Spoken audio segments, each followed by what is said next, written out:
Happy Monday, degenerates. What is going on, my people? Thank you all very much for your patience. Welcome to another episode of the Die Hard MMA podcast. I'm your host, as always, your boy Clint, rocking the baby blue, which means we're coming off of victory, UFC Vegas 53, and it feels good. It feels good. And we're talking UFC 274, an insane-looking card. And just as a special treat, as a special gift to you all, I have gathered the Council of Dans to bring you the best, absolute best betting preview for this card, so we can hopefully make you absolutely the most amount of money you can possibly get. I've gone far and wide to gather the experts to bring you these breakdowns, and I would love to recap my winning night last week because had a couple of pretty sharp ass calls, but we don't have time. We got a big ass card to get through. So first and foremost, in the order of Ed, and Eddie, I will be bringing on Dan, Daniel, and Danny. First and foremost, you know the man, Dan. Tom, what's up, buddy? How you doing today? Hey, what's going on, man? A pleasure to be here, part of the Council of the Dans, and depending on what timeline of Star Wars for the GIF you use, Clint, guess I'm either Obi-Wan or Yoda since I'm the creepy old boomer of the group, but let's get to it. I wouldn't classify you as creepy. I'll give you the old boomer of the group, but Yoda fits, man. We'll take it. And so next up, we have got the man himself. You may know him from Half the Battle, Dan Levy. What's going on, buddy? How you doing? Doing amazing. If he's Yoda, I'm Han Solo, man. So we're chilling in here, man. It's a great going down this weekend. And yeah, let's get down to business. I'm excited. All right, man. I love how we've just kind of naturally fallen into the Star Wars theme. Last but certainly not least for the council members, our guy, Danny Lags from the Club and Sub podcast. What's up, Danny? How are you today, my man? I'm pumped to join the Council of Dans, and I guess this makes me OG Luke Skywalker, I guess, with being the youngest of the guys. So yeah, I'm happy to chop this pay-per-view up. I like it. I love it. All right, we have got the entire council assembled, everybody.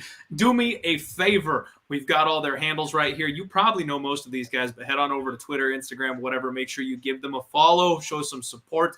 The lines on this show are brought to you by Superbook Sports. Got to throw out the sponsor here right away. I'm going to be doing some cool shit with them right here in Arizona for UFC 274. More on that later, but we want to go ahead and get into these breakdowns for everybody. So what we're going to do is kind of round table it around.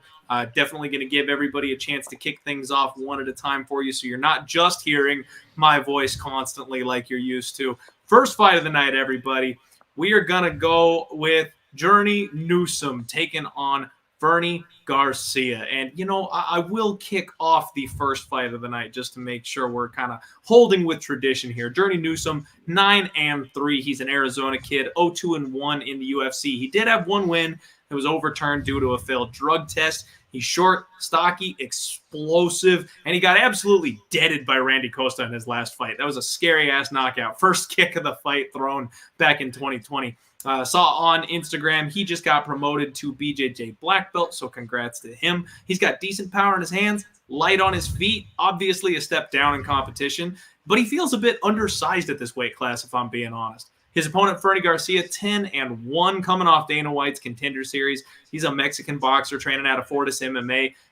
Heavy forward pressure. This guy is dangerous with big looping hooks. Solid power in his hands, but he kind of struggles with the leg kicks, and he's a little bit hittable from what I've seen. Decent level changes, but when he gets to the grappling, he can't really hold people down blanket wrestling style. I think somebody eventually is going to crack him, and you all know I love my Dana White's Contender Series fade.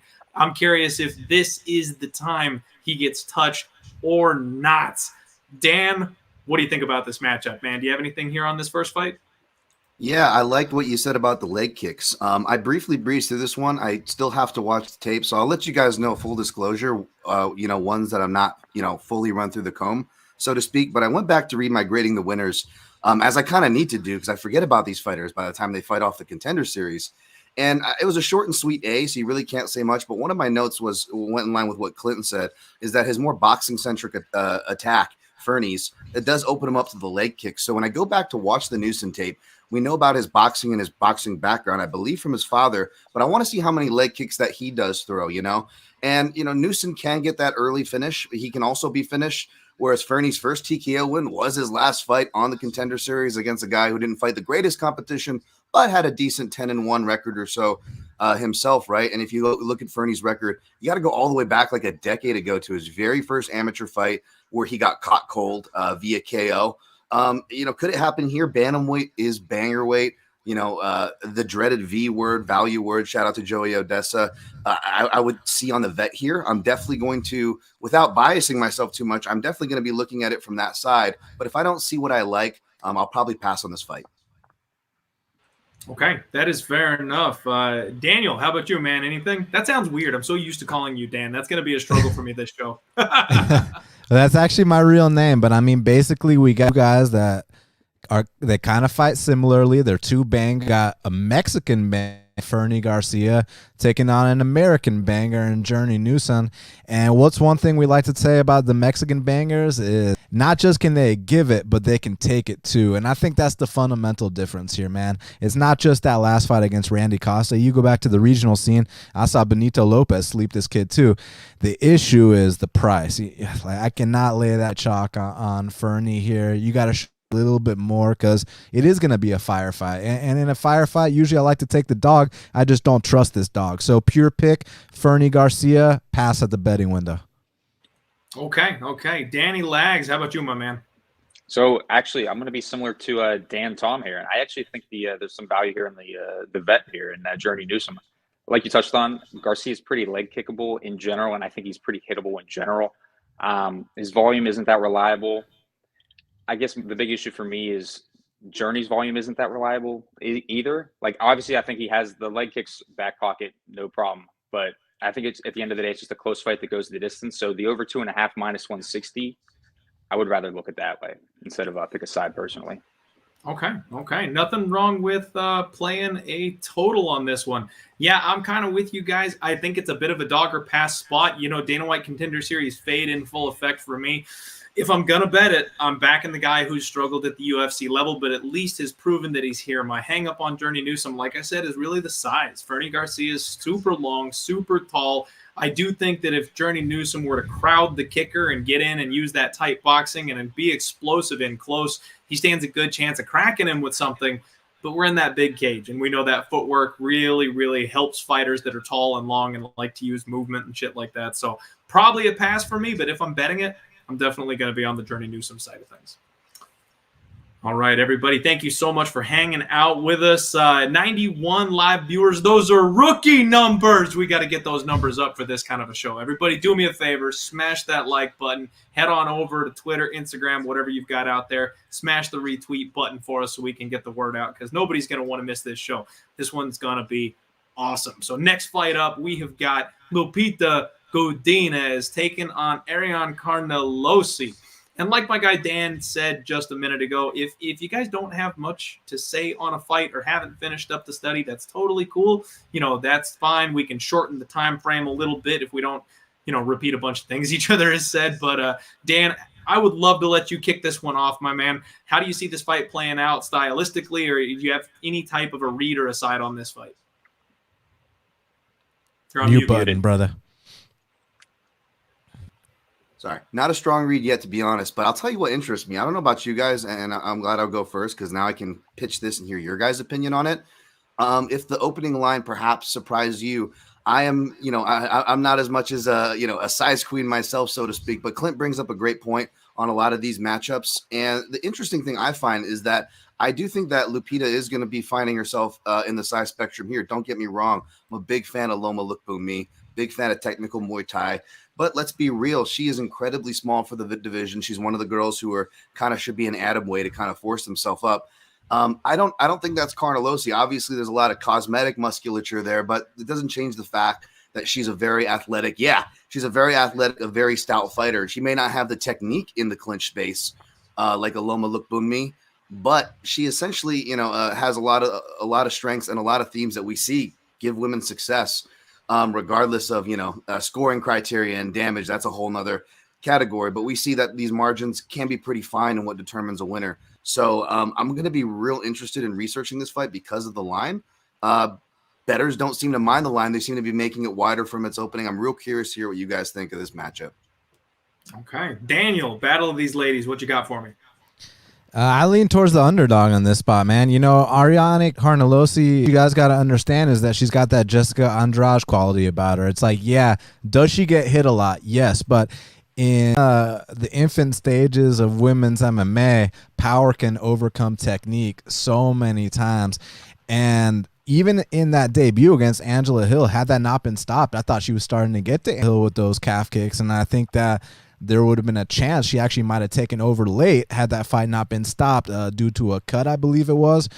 And with Lupita Godinez, I feel like she does really when she's the bully, but when you something back, she doesn't like it. And let me tell you something, Ariane Carnelossi is going to give her something back. I think this is a dogger pass situation. I just don't see Lupi coming out here and just, you know, pick on Carnelossi over multiple times and slamming her. I see that happening here, man. So I think that Lupi's going to feel the shots of Carnelossi. I'm going to take the dog to win this fight.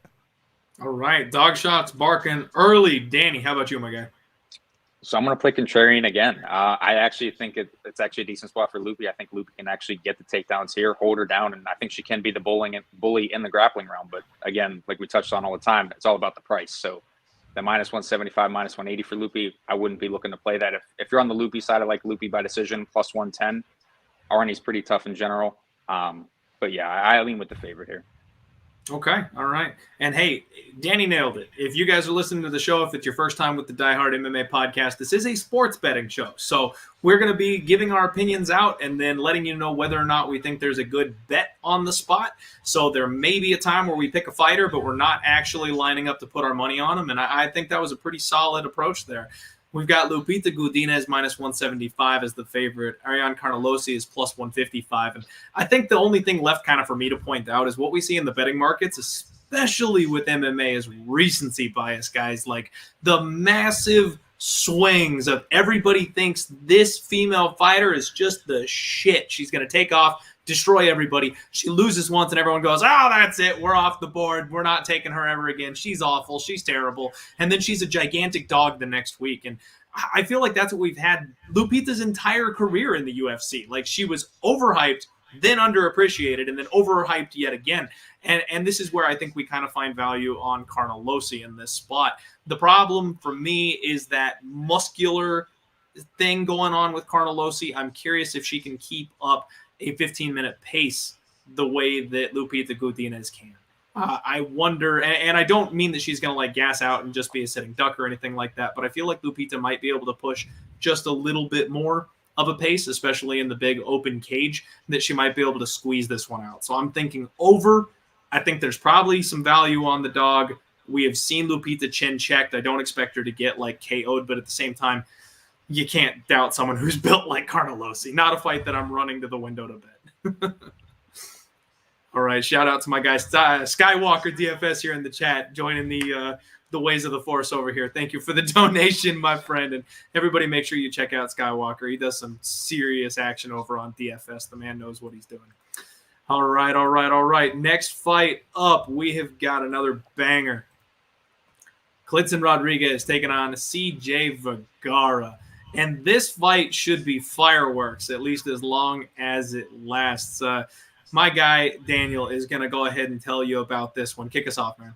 Yeah, listen, I'm really pissed off, and let me tell you why. Because, like, Kleydson Rodrigues was initially supposed to make his UFC debut against Zaruk Advan. Dude, I'm telling you now, he was going to knock that kid's head into the fifth row. It was like one of those situations, like, you know, when you go to the ball game and you bring your glove because you want to catch a ball, you want to catch a home run. Well, we were going to catch Zaruk Adashev's head after Kleydson Rodrigues, you know, spin kick knocked him out. But now you got to pay the price versus a much better opponent. So it's just unfortunate. It's like Kleydson Rodrigues, phenom from Team Nogueira. He's their prodigy. He's their top prospect. He's the guy that the Nogueira brothers are pushing forward. He's their next hope. AJ Vergara is just a tough, gritty. He went out there on Contender Series, destroyed Bruno. Bruno Correa is a dude that had a great fight with Mateus Nicolau. Then he goes out there in that debut, and although he lost to Day Osborne, he was pushing a pace in that third round that it was one of those situations. You know how I like to talk about, man, I can't wait to see Chito Vera in a 5-round fight. Man, I can't wait to see Bilal Muhammad in a 5-round fight. If CJ Vergara can put together some wins, get his name up there, he'd be one of those guys I'd love to see in a 5-round fight. But this is not a 5-round fight, and I think that Klaydson's going to have something for him those 4 rounds. It's just that UFC debut. How is he going to perform under the lights for the at a price like this? So I don't think you can favor it here, but I'm also not to fade him because on him. But I think that if you're trying to bet CJ on the basis of are some questions going to be answered, I understand it fully.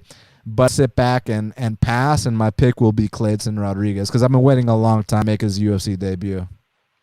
All right, I like it. Danny, what about you? Yeah, again, I like chalk in this spot. I'm not looking to lay the numbers similar to what Dan said, just kind of with the green nature of him in general making his UFC debut and whatnot. But he's the bigger hitter here, more variety of strikes. I think he's got the grappling upside as well. CJ just seems like a tough guy who's going to come forward, try to let his hands go, but he's super hittable in his own right. Kleydson is a little bit as well, and that's kind of why, minus 300 is kind of, iffy in a banger type of situation, but I like Kleydson here. Okay. Hey, I'm going to give a little bit of notice here for the people. CJ Vergara is going to have a 1-inch reach advantage in this spot. He was the perfect example of a Dana White Contender Series fade for me, a guy that looked incredible on the show and then immediately steps into the UFC and gets handled by a guy who has some experience at this level already. And this is where, again, Kleydson Rodrigues, he's making his debut coming off the Contender Series. This is a dog or pass spot for me on principle, and we're getting a huge line. Carlos Vergara plus 270, Kleydson Rodrigues minus 280 per Superbook Sports at this point. And I know that Rodrigues probably has the higher ceiling, but he is one of these guys that controls the range with his kicks, and he's got that hard teeth. But once you get in close on him, you can cause some problems. He is a bit hittable in there. And CJ Vergara is willing to take one to give one. I think he is definitely the guy that can be the parlay apple pie shitter, if you will. Because if everyone's, syncing up these minus 250, minus 300 favorites, CJ Vergara might have something to say about that in this fight. And he is willing to die in round 3. If he's down 2-1. If you remember his Ode Osborne fight, he came forward, he was aggressive, he threw caution to the winds looking for that kill because he knew he needed it. So, again, this is going to be a dog or pass spot for me. I get it. I think Rodrigues looks like the goods, but from a betting angle, I could only put my money on CJ Vergara. Dan, talk to me, buddy. I don't disagree with that, and I think I kind of tie in with a lot of the points that you guys are saying where I actually like Rodrigues here, and I feel Dan on that initial matchup as well, by the way. But I will say this, that the line I don't like, and for that reason, which is why I don't kind of blame where Clint's looking, I will say this too. I was a little less confident in it because I was more confident I thought Rodrigues was a southpaw, and I don't think that I think if you look at Vergara's record against southpaws, he's 0-2. You're against UFC level guys. You're having to go back against Jonathan Martinez. I believe that was a split. So these are closer fights ish. But here's the thing: I think that the big cage is still gonna favor Rodrigues, even though he's an orthodox fighter. I really liked what I saw. Again, kind of parlaying what Clinton said. I gave Vergara an A in my Contender Series grades because it was like a fast finish, but it didn't tell us a lot. Whereas I gave Rodrigues an A, but if you read my description, I explained it's because we actually got to see much more of his game. I know Dana doesn't like that, but for me as an analyst, and hopefully for you guys as bettors, you like having sample size and evidence because it's a good thing. And I really like what Rodrigues did. I think he can control the range for this fight. Here's the worry spot where Vergara is going to be live. Anytime they're in the clinch, I did like a lot of the frames and the sensibilities I saw from Rodrigues, but Vergara seems like a violent mother effer. I don't know if we can curse here in the clinch. So if you're a Vergara backer, you should be wanting this fight to be in the clinch as much as possible. But I'm going to watch a little more of this fight. So far, I'm on Rodrigues. Dan, cursing is not only allowed, it is encouraged, my friend. So don't worry. You let it rip if you got something to say. Nice. Fuck yeah. All right. Shout out to my favorite name in the chat every single week. I love Clinty Baby with the donation. Thank you very much, my friend. Always appreciate it. Keeping the lights on here at Pub Sports Radio. All right. Next fight up. We got Tracy Cortez and Melissa Gatto, the first of 4 women's MMA matchups. And it was really funny. Somebody hit me up on Twitter and was like, Clint, why are there so many WMMA fights this week, man? I'm like, well, first off, there's only 4. Second, they're fucking bangers, bro. Like every single woman's fight on this card is awesome. Like I don't know. I just don't want to hear it. The women's MMA slander. I will not have it. These are awesome fights. Danny, buddy, talk to me about this fight. How do you see this one playing out? So I guess not to talk about before the matchup, not so much to slander WMMA, but Mike's MMA earlier put out a tweet as like, how do you I guess improve on your betting style like over the years? And I say to me, chalky women's MMA is just kind of like the spot for me where it's just like it's not worth my time. It's just like there's been a lot of spots where it's just like it blows, you know what I'm saying. The favorites end up blowing it more than often than not. And that's kind of where I was in this last fight, and where I was super depressed going through the tape. I had a huge bet on Sarge over Gatto. I had 2 units on her -140, and I thought she was dominating that fight until about halfway through the second round. Now she also missed weight going into the fight by about 3 pounds, so makes a little bit of sense. But her cardio just looked worse for wear. But she was able to get takedowns pretty easily in the first, 7.5 minutes of that fight. And I kind of think similarly here, I think Tracy can get the takedowns on Gatto, but on the feet, she doesn't throw a ton.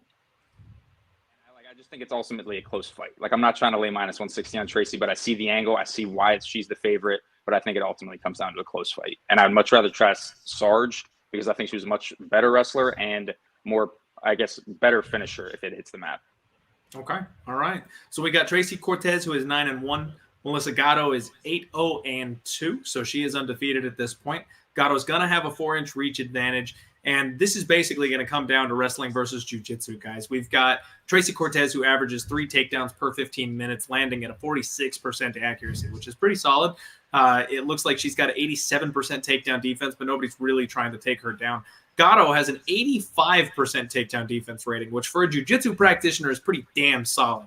The line on this thing is currently Melissa Gatto +150, Tracy Cortez -170, the favorite. This is the one bet that I've made on the card, everybody. I have got Gatto at +155, so that line has already moved just a little way. I got the best number there. That always feels good going into it, but Tracy Cortez, I'm terrified because anybody that listens to this show knows I love Fight Ready. It's my favorite gym. It's the best gym out there, and she is training there. Not only that, but she is soon going to be Mrs. Ortega. So not only is she training at that gym, but she is training hand in hand with her husband, Brian Ortega, who showed one of the biggest leaps in skill I think we've ever seen. Like when he took that 1-year layoff and came back and was suddenly a fucking striker, like that's terrifying to me that I'm betting against this woman that has that kind of surrounding. Her offensive wrestling is the big concern. In her last couple fights, she kind of slowed down in rounds 2 or 3, and she came off a split in her last fight with Justine Quiche, who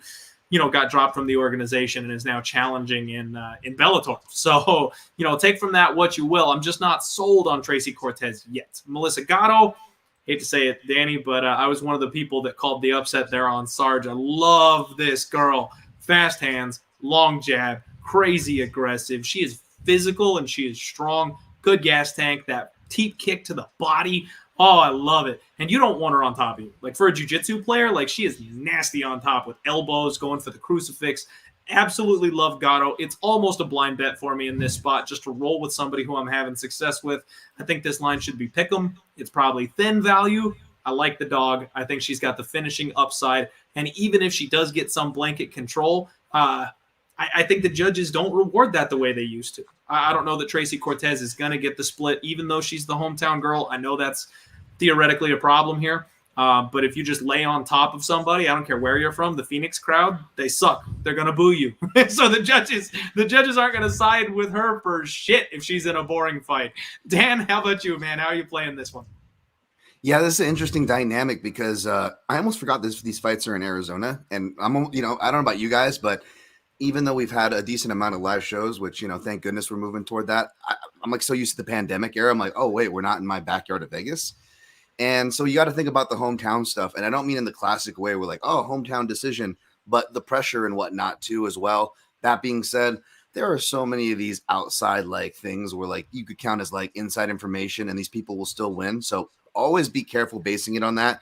That's why I mainly base off of styles, and stylistically, initially my read is okay, Cortez by decision here. I think, Gatto's a purple belt. I don't, see any or recall any like huge like jiu-jitsu accolades she was getting as a purple belt on the regional scene, but she's capable. The armbar is always in play in WMMA, and kind of like Danny Legs was saying, man, I agree.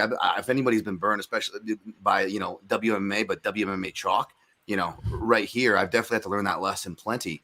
And I just kind of get scared of WMMA in general. I compare it to heavyweight in the sense of not so much the knockouts, but the way the results can happen can be just as volatile, right?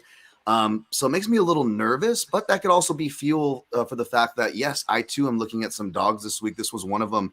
I went a little bit different with my routine because I knew I was doing Clint's show, folks. Most of you guys that know me know I'm like OCD and to a detriment with my process. But knowing that I wasn't going to have enough time to run through everything before this show Monday, I kind of just did, my surface level analysis notes and piecing together and kind of drawing my targets. And I'll just say that this is one that I'm looking at as well for the dog here.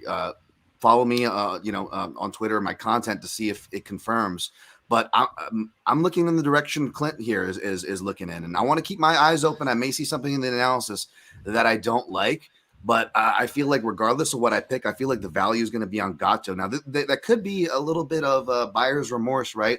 I think I actually picked Sarge last time, but I don't know if it's because of a weight issue or what the context. But I swear that I was saying this is the trap spot. If you're going to make a play, you make a play on Gatto here. And I remember kicking myself for not like taking my own advice. So maybe it's a little bit of that. I'm going to watch the tape, folks, but I'm liking Gatto here early.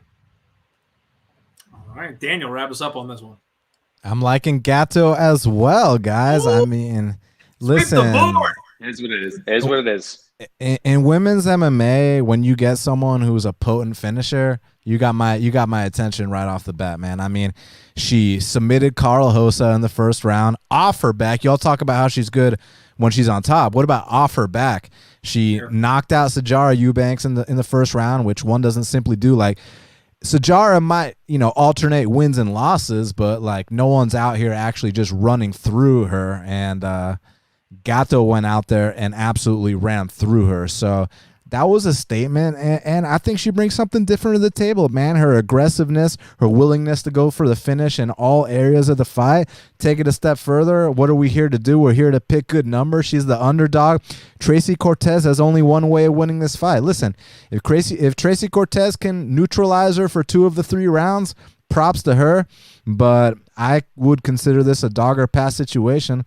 I mean, there were some sketchy moments in that Quiche fight. Let's not sit here in front, So I think that, and shout out to Quiche. She just went over in Bellator and got a huge upset over their former champ in Hawaii, of all places. So that was pretty cool to see. But as far as this is concerned, I think Gatto is my prospect here. So let's see if she's got the goods at a number like this. Okay. I like it.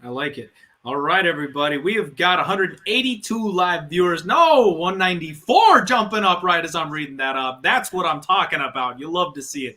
Thank you all so much for joining us here. I am joined by the Council of Dans to break down UFC 274. The greatest minds in MMA betting have assembled to try to put cash in your pocket. Real quick, I want to take a short minute and let you guys know that I've got a really cool opportunity for you. ThriveFantasy.com is a brand new way for everybody to play fantasy sports, and they are kicking off their MMA coverage this week for UFC 274. They've got all the other sports that you want to handle. MMA is brand new to them, and I know some people might be like, "Oh, but Clint, like Pub Sports Radio pushes prize picks, bro. You can't do that." It's like having multiple books, guys. It's not the same thing as Prize Picks. It's a totally different way of playing fantasy sports. So they're not overlapping, and all the options you have to make money is a good thing for you. So check out ThriveFantasy.com. I'm going to put a link either in the description or I'll tweet it right after the show. Make sure you use promo code DIEHARD. That's DIEHARD for a 100% deposit match if you give it a shot. I'm going to be doing some videos and tweeting out some action on there a little bit later in the week. Thank you for coming to my TED Talk. Next up, we have got Francisco Trinaldo taking on Danny Hot Chocolate Roberts. And it's my turn to go ahead and kick this one off, man. We have got Francisco Trinaldo, 27-8, the ageless wonder. I don't know how this man is still competing. Him and Andre Arlovsky, man. Like I said, I am not convinced. I have never seen Father Time and Andre Arlovsky in the room at the same time. I think he's in disguise and messing with his mortals fighting because he can. Whereas Francisco Trinaldo, this guy's just a freak. He's a little tank. Crazy durable, very well-rounded, hits hard as hell. Now he's fighting up at 170 towards the end of his career. Strong wrestling, strong BJJ. But I do think Father Time is catching up to him just a little bit. We've seen him clipped. We've seen him wobbled and rocked in his last couple of fights, and that's a concern. Now, Danny Roberts on the flip side of this thing, 18-5. He's got some good boxing, and he's kind of having a late career resurgence. He's training out of Sanford MMA, looking better every single fight out, and he's very physical. This guy is a big 170-pounder. He's got good footwork, a nice long active jab, improved movement, and he switches ranges really well. When he gets in tight and he goes to those elbows, he is deadly with those things. He's going to have a 4-inch reach advantage here in this fight. And honestly, guys, I think we have finally hit the tipping point for Francisco Trinaldo. Like, I just don't think he can keep this up. I think eventually he's going to get caught, especially up at 170 when he's taking on these bigger, stronger, younger guys. And I've never been a hot chocolate guy. I've never been a Danny Roberts guy. But he's really starting to show some improvements. I just feel like it's one of those changing of the guard type spots. Danny's getting a little better. He's a little younger. Francisco's older. Eventually someone's going to put him down, and we're seeing that durability start to slip just a little bit. Danny at minus 105. Francisco Trinaldo at minus 115. How can I hold the Council of Dan's podcast and not pick Danny Hot Chocolate Roberts on this particular show, man? I'm going with the ever so slight dog, Danny Roberts, and I would not be shocked to see a knockout. Dan, what about you, buddy? How do you feel about this one? Man, I feel like I should be going with Danny Roberts, or we all should, otherwise it's like blasphemy. Dan, but no, I haven't made my decision on this one yet. But I will say this, I don't blame anybody who's taking a dog shot on Danny Roberts. If you were able to get him at plus money, the line's tightened up. I have a feeling it's going to be battling for that minus 105, minus 115 until fight night probably.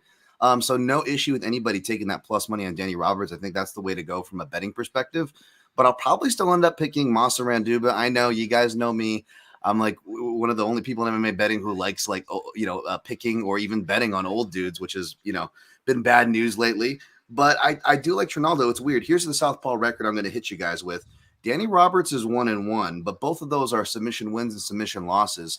Not sure what we can really make of that, right? You can arguably argue that that win is his best quality win. Nathan Coy, a lot of you guys, kids might not realize it, but that guy's been around. And I say that because if you actually really are critical about Danny Roberts' win-loss record, outside of his last fight with me, by the way, I picked and I played Roberts.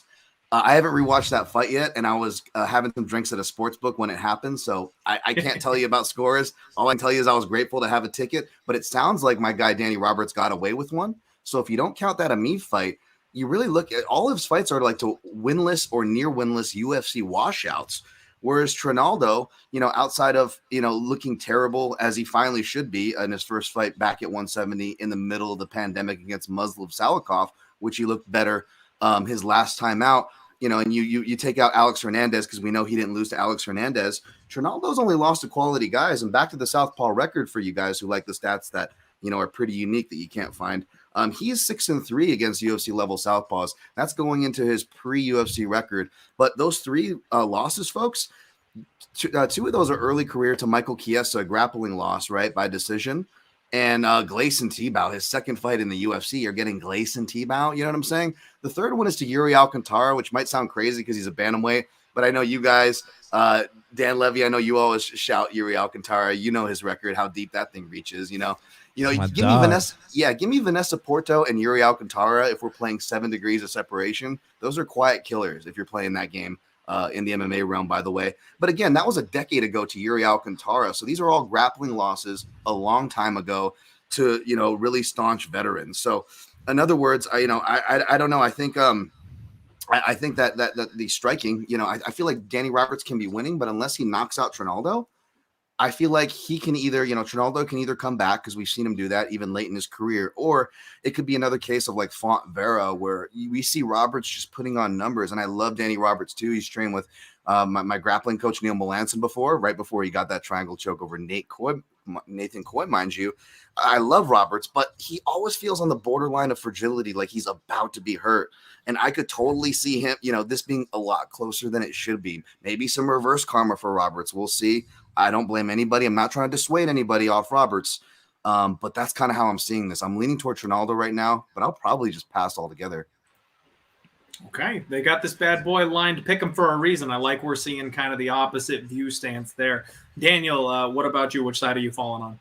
I mean, I think a pick'em is accurate. You got to understand that Trinaldo is going to turn 44 years old later this year, right? It's fun to talk about the ageless wonder. It's fun to talk about Grandpa Trinaldo and this and that. But at some point, that's got to wane. At some point, reality's got to set in. And I do think that Saturday night live in Arizona, reality is going to set in. And a guy that he would have beat a few years back, maybe even as recently as a year ago, I think the tables have turned at this point. And yeah, are there durability concerns at times on the Danny Roberts side? Yeah, he's been clipped, but the dude's got mad heart. Like, if he's still in there, he's going to be pushing. And one thing about Trinaldo that he's had a reputation for, and there has been some debates about this, but we like to think that he slows down as fights progress, especially now that he's getting a lot older.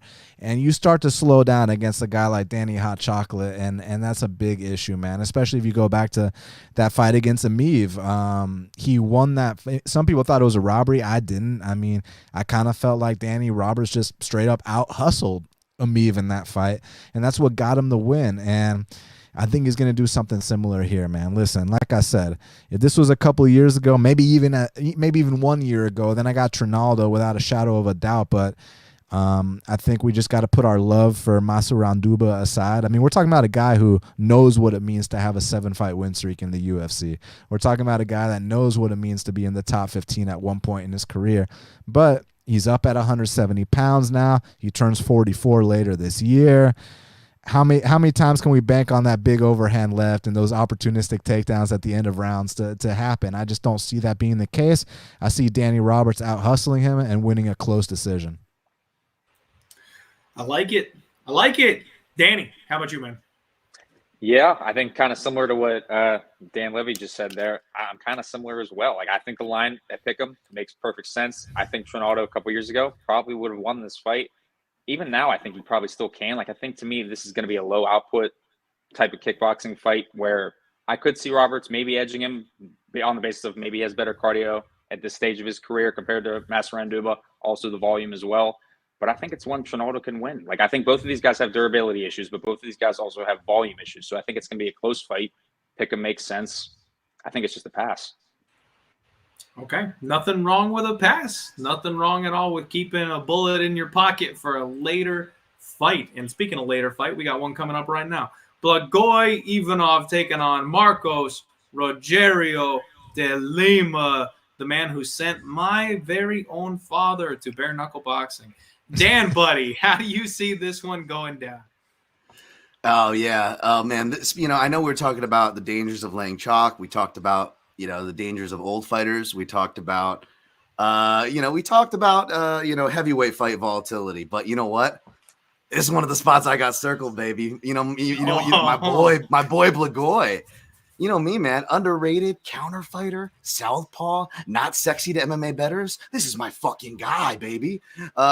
And no offense, congrats to Clint. Anybody else that was on that last time. Boy, if I knew, that Ben Rothwell, who recently admitted he's been just showing up for checks, which is more common than it is, folks. I'm not trying to give shit to Big Ben. I'm a big Ben fan as well.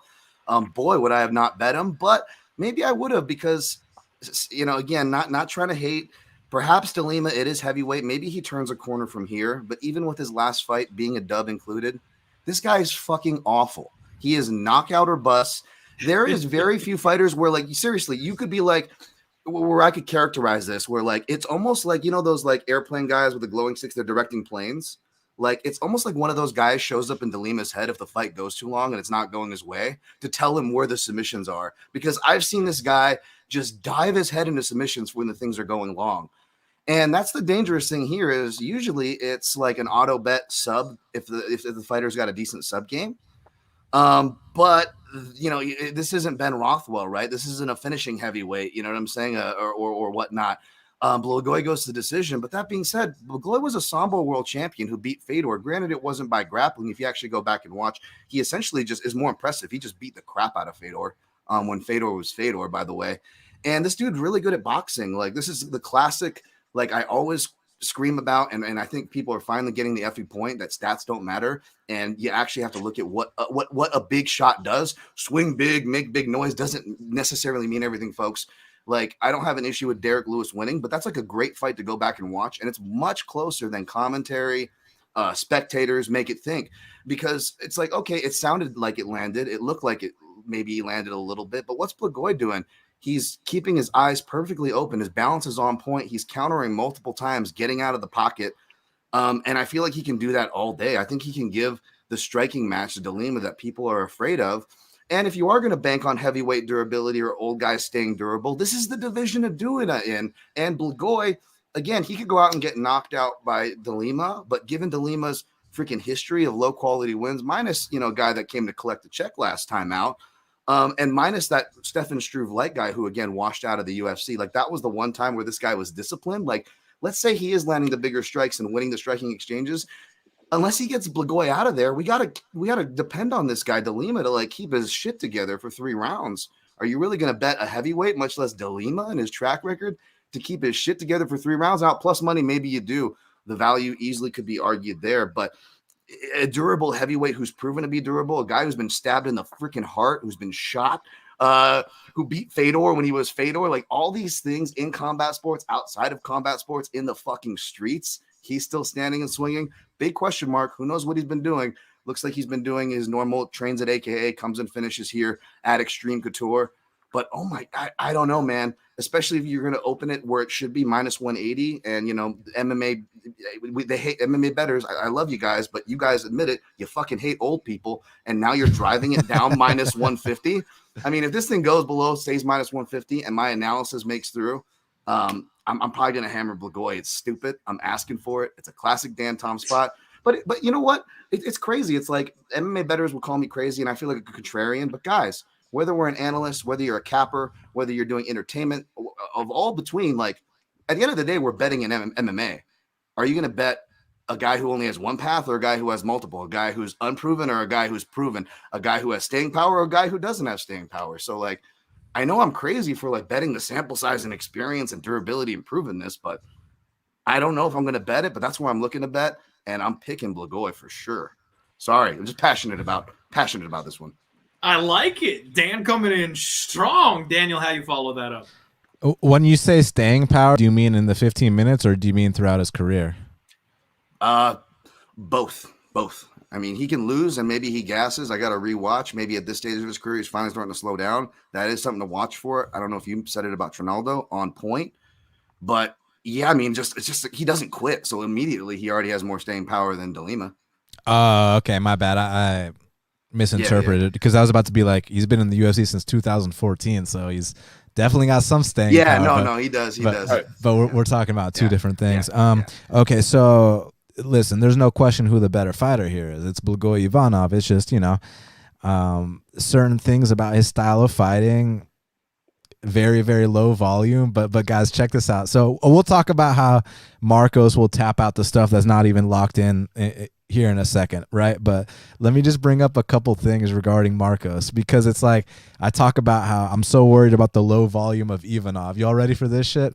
Speaking of fuck stats, in a 3-round fight against Maurice Green. Y'all ready for this? Marcos Rogério de Lima landed a grand total of 14 significant strikes in a 3-round fight. He had he had a 3-round fight with Adam Wiescherek. He landed a grand total of 28 significant strikes in a 3-round fight. So if I'm worried about the volume of Blagoy, then what's there to say about the volume of De Lima? Like, holy shit. But I do want to give De Lima some credit because the running joke, not the running joke, the running reality was that he was the guy that was known for, he'd be tapping out the shit that wasn't even locked in. You look at the Nikita Krylov fight. You look at, there's been some other ones along the way. I've been watching his whole career. But go back to that Romanov fight. He actually went to sleep. Props to you, De Lima. Like, you did not tap that time. You let him put you to sleep. So maybe that's a step in the right direction. But look, as far as this fight's concerned, it's just about on the feet. You have to look out for the fact that De Lima, listen, the dude can crack. Let's not bullshit. Let's not beat around the bush. The dude can definitely put some on those chins. He can kick extremely hard. He can mix in takedowns. It's just that Blagoy Ivanov, I would say he's the tougher individual. I would say, I don't want to say more experienced because like back to the staying power thing, De Lima has been in the UFC since 2014, so it's not like he's some young gun or some newcomer. But yeah, I mean, we're dealing with a guy in Blagoy who got stabbed and, you know, beat Fedor and Sambo and did all these things. He dropped Tai Tuivasa in a UFC fight. So I do got Blagoy. It's just I do have my questions about, again, back to the low volume. But I guess my counter is the example I already made. When we saw a 3-round sample size of De Lima, I mean, combined, he landed less than 40 strikes combined in 30 minutes. That's not good, guys. So let's go with Blagoy here, but I'll personally be passing at the betting window. Okay. All right. Danny, wrap us up.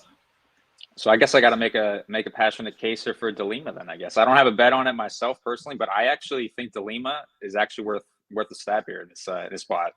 No jokes intended on the Blagoy side. But yeah, so like Dan said, I just got that. Yes, sorry. But on the feet, like Dan said, I think both of these guys are fairly low volume. Obviously, Blagoy has that great style in and out. He limits damage, and even when he does get hit, the guy's been famously durable, and that's kind of the big thing with De Lima. He's largely been KO or bust and whatnot. But on the feet, De Lima, power advantage. In terms of the grappling, yes, obviously De Lima can easily be taken down, but I don't think Blagoy's not Jordan Burroughs out here shooting at 10 takedowns. The guy averages 1 takedown per 15 minutes. So yes, if Blagoy gets on top of him, could he sub him? Could De Lima quit? Yeah, sure. I don't think it's a super high clip for him to land those takedowns. I think on the feet, like, I guess my big question and why I'm not playing De Lima is, like, obviously the durability that we've seen from Blagoy. But I think De Lima could win a decision here, just landing the bigger, harder shots, staying on the feet a little bit. I mean, we saw it, like Dan touched on with the Derek Lewis fight. The problem why that fight was so close is because Derek was able to land those big shots and Blagoy wasn't able to keep Derek down long enough. So those bigger moments of the fight, the judges just went with Derek Lewis, and that kind of could be similar path here. Blagoy's tough enough, eats the shots of De Lima. De Lima wins a close decision where Blagoy's not able to keep him down long enough. Plus 125, plus 130, De Lima. To me, I think this is more of a dogger pass. Okay, and I think that's fair. There's not a lot left to say. Oh. You guys all chopped this one. Go for it. And real quick, I will say, I had a unit and a half on De Lima against Murray Screen minus 140. So him doing that kind of game plan, no issue. And against your boy, I'm sorry, Clint, but I had a unit on him plus 125, and I had a unit on the under 2.5 at minus 140. When he took out Big Ben? Yep. Danny, I had 3 units on him myself. My man was a dead man walking. I knew I was going to have to cash in on Daddy being old on that one. That was one of my favorite bets of all time. I just knew it was going to be over in 10 seconds, the way that he was coming out and the way that Ben Rothwell's kind of been phoning it in. And so, I guess the last thing to mention on this fight from my side is Blagoy's coming off a 2-year-long layoff as well to add into the soup. So absolutely. There's a lot to be concerned with here. I mean, Rogério de Lima is going to have a 2-inch reach advantage. I want to go to the numbers just a little bit here because in this kind of a fight, I feel like that might end up telling the story. Blagoy Ivanov has a 40% striking accuracy in the UFC with a 54% striking defense. So just shy of 100% there. Usually you see those kind of even out. You end up around 100. They're either more accurate and then less defensive, or they are more defensive and slightly less accurate because they're keeping that range. Somehow, Marcos Rogério de Lima has 54% striking accuracy and 54% striking defense. For a low-level bum heavyweight, he has over 100% with those two ratings, which is kind of where you want to be, being a plus-edge fighter here. He's got that 2-inch reach advantage. His Muay Thai is actually sick. Like, if this stays standing, I have no issues saying that Marcos Rogério de Lima is the better fighter and the better striker. Somehow, believe it or not, he's actually the older man. He's 36 years old, even though Blagoy Ivanov is the one you would think would be the older one. He's 35. Leg kicks against Blagoy, against Sakai were a big problem for Blagoy. Sakai went to those leg kicks often and had lots of success with it. That's something Marcos Rogério de Lima does really well. But the stark difference of the ground game is my problem, because I really think Blagoy probably only needs about 60 seconds to finish this fight if it hits the mat. As you said before, Danny, he only shoots about one takedown per 15 minutes. So if he doesn't go for takedowns, I think the dog shot is totally live. The problem is that nuclear option with that ground game is just always going to be there. So not one I'm really interested in betting for the most part. I want to look at the props when they come out, because Blagoy Ivanov by submission might not be an interesting look. The under, I think, has some positive upside here, because I do think both guys are capable of finishing, even though Blagoy has been historically very durable. Eventually, it's going to stop, and after a 2-year-long layoff, that might be the time. Again, not a strong opinion from me here, but I'm going to side with my guy Dan. I'm going to go ahead and go on the Blagoy side ever so slightly. What's up, Danny? And I can let you know those prop numbers as well. Oh, yeah. So best fight odds, Blagoy sub looks like it's 5-1. Under 2.5 is about, pick 'em, minus 110. Okay. Yeah, I mean, 5-1 for the sub prop doesn't sound half bad. I think it's sub or decision for Blagoy Ivanov's best path to victory here in this kind of a spot. And it looks like what's getting hit. Oh, sorry, Dan, real quick. And it looks like what's getting hit is De Lima by decision, plus 425. Wow. Interesting. Dan, go for it. Contrarian. Yeah, definitely. Yeah, I don't hate the arguments, by the way. I know I was passionate, but I definitely don't hate the arguments to make like a dog or pass on a heavyweight fight, especially like this. So totally all good, guys. I will add about the submission thing, even though I think it's a Blagoy decision, which is keeping me away. And I like the submission prop because usually that's the way I can bet against a guy like De Lima without having to invest too much in a heavyweight fight. You know what I'm saying? Exactly. But I will say most of Blagoy's submission wins are by guillotine. And if I recall correctly, he uses it a ton. A lot of the times to threaten with space, or when people go for takedowns on him, he's usually like deterring it. But he does have a guillotine and a good front headlock, and that's kind of all you need with a guy that's going to kind of dive his head in there. And I think really interesting stats, by the way, Clint. But to the point Clint was making about the stats, I think the reason why his defense is pretty good in that area is because when the strikes start coming back, he doesn't stick around to play defense. De Lima will just at that point will kind of dive in. And maybe even if it's just in the clinch standing, where it's not going, neither guy's going for a takedown, maybe that front headlock's enough. Who knows? But it may have to be, because to Danny Lag's point, I didn't look at the stats, but he's correct. Blagoy is not a traditional active takedown guy, and he's not a shot takedown guy either. They're usually stuff against the clinch, like Uchimata judo tosses, where the guys, he'll get him down, but it's hard to, even at heavyweight, control guys and keep them down off that momentum. So not a lot of ground control. And let me say this on the guillotine talk, even though this was a while back, when I bet on Gaethje Himurad Antigulov against De Lima, and De Lima shot a takedown, that guillotine wasn't even locked in, and dude was tapping out. So not saying that's going to happen here, just saying things like that have happened before, and not just once. Watch the Krylov fight too, but different weight class, different era. Maybe he's learned from his mistakes. But then you go back to the Struve fight. You 10-8 the guy in the first round, and then you pull the stun of the night. So that's why I don't trust De Lima, but I do feel Lag's point about it possibly being dog or pass, because we don't know what to expect from Blagoy here, right? Like I literally don't know what to expect from him. Besides, long layoff. And he's low volume to begin with, and De Lima, while he's standing, while he's giving it, the guy is a force to be reckoned with. It's just when he's taking it is when I have the issue. So let's see, man. Maybe the sketchiest fight on the card, and we've got the most to say on this one. That's always how it goes. Shout out my guy, Sean Knuckle, 444 for the 4-man panel. Keep it up. Thank you very much, my man. We appreciate the donations. We appreciate all 288 of you hanging out with us here on this Monday night. Real quick, got to hear about some ball protection. We'll be right back with the breakdowns. What's going on, sports gamblers? I don't need to tell you that sometimes when you're betting on sports, making a good bet takes giant balls. But every once in a while, there's a downside to having giant cojones.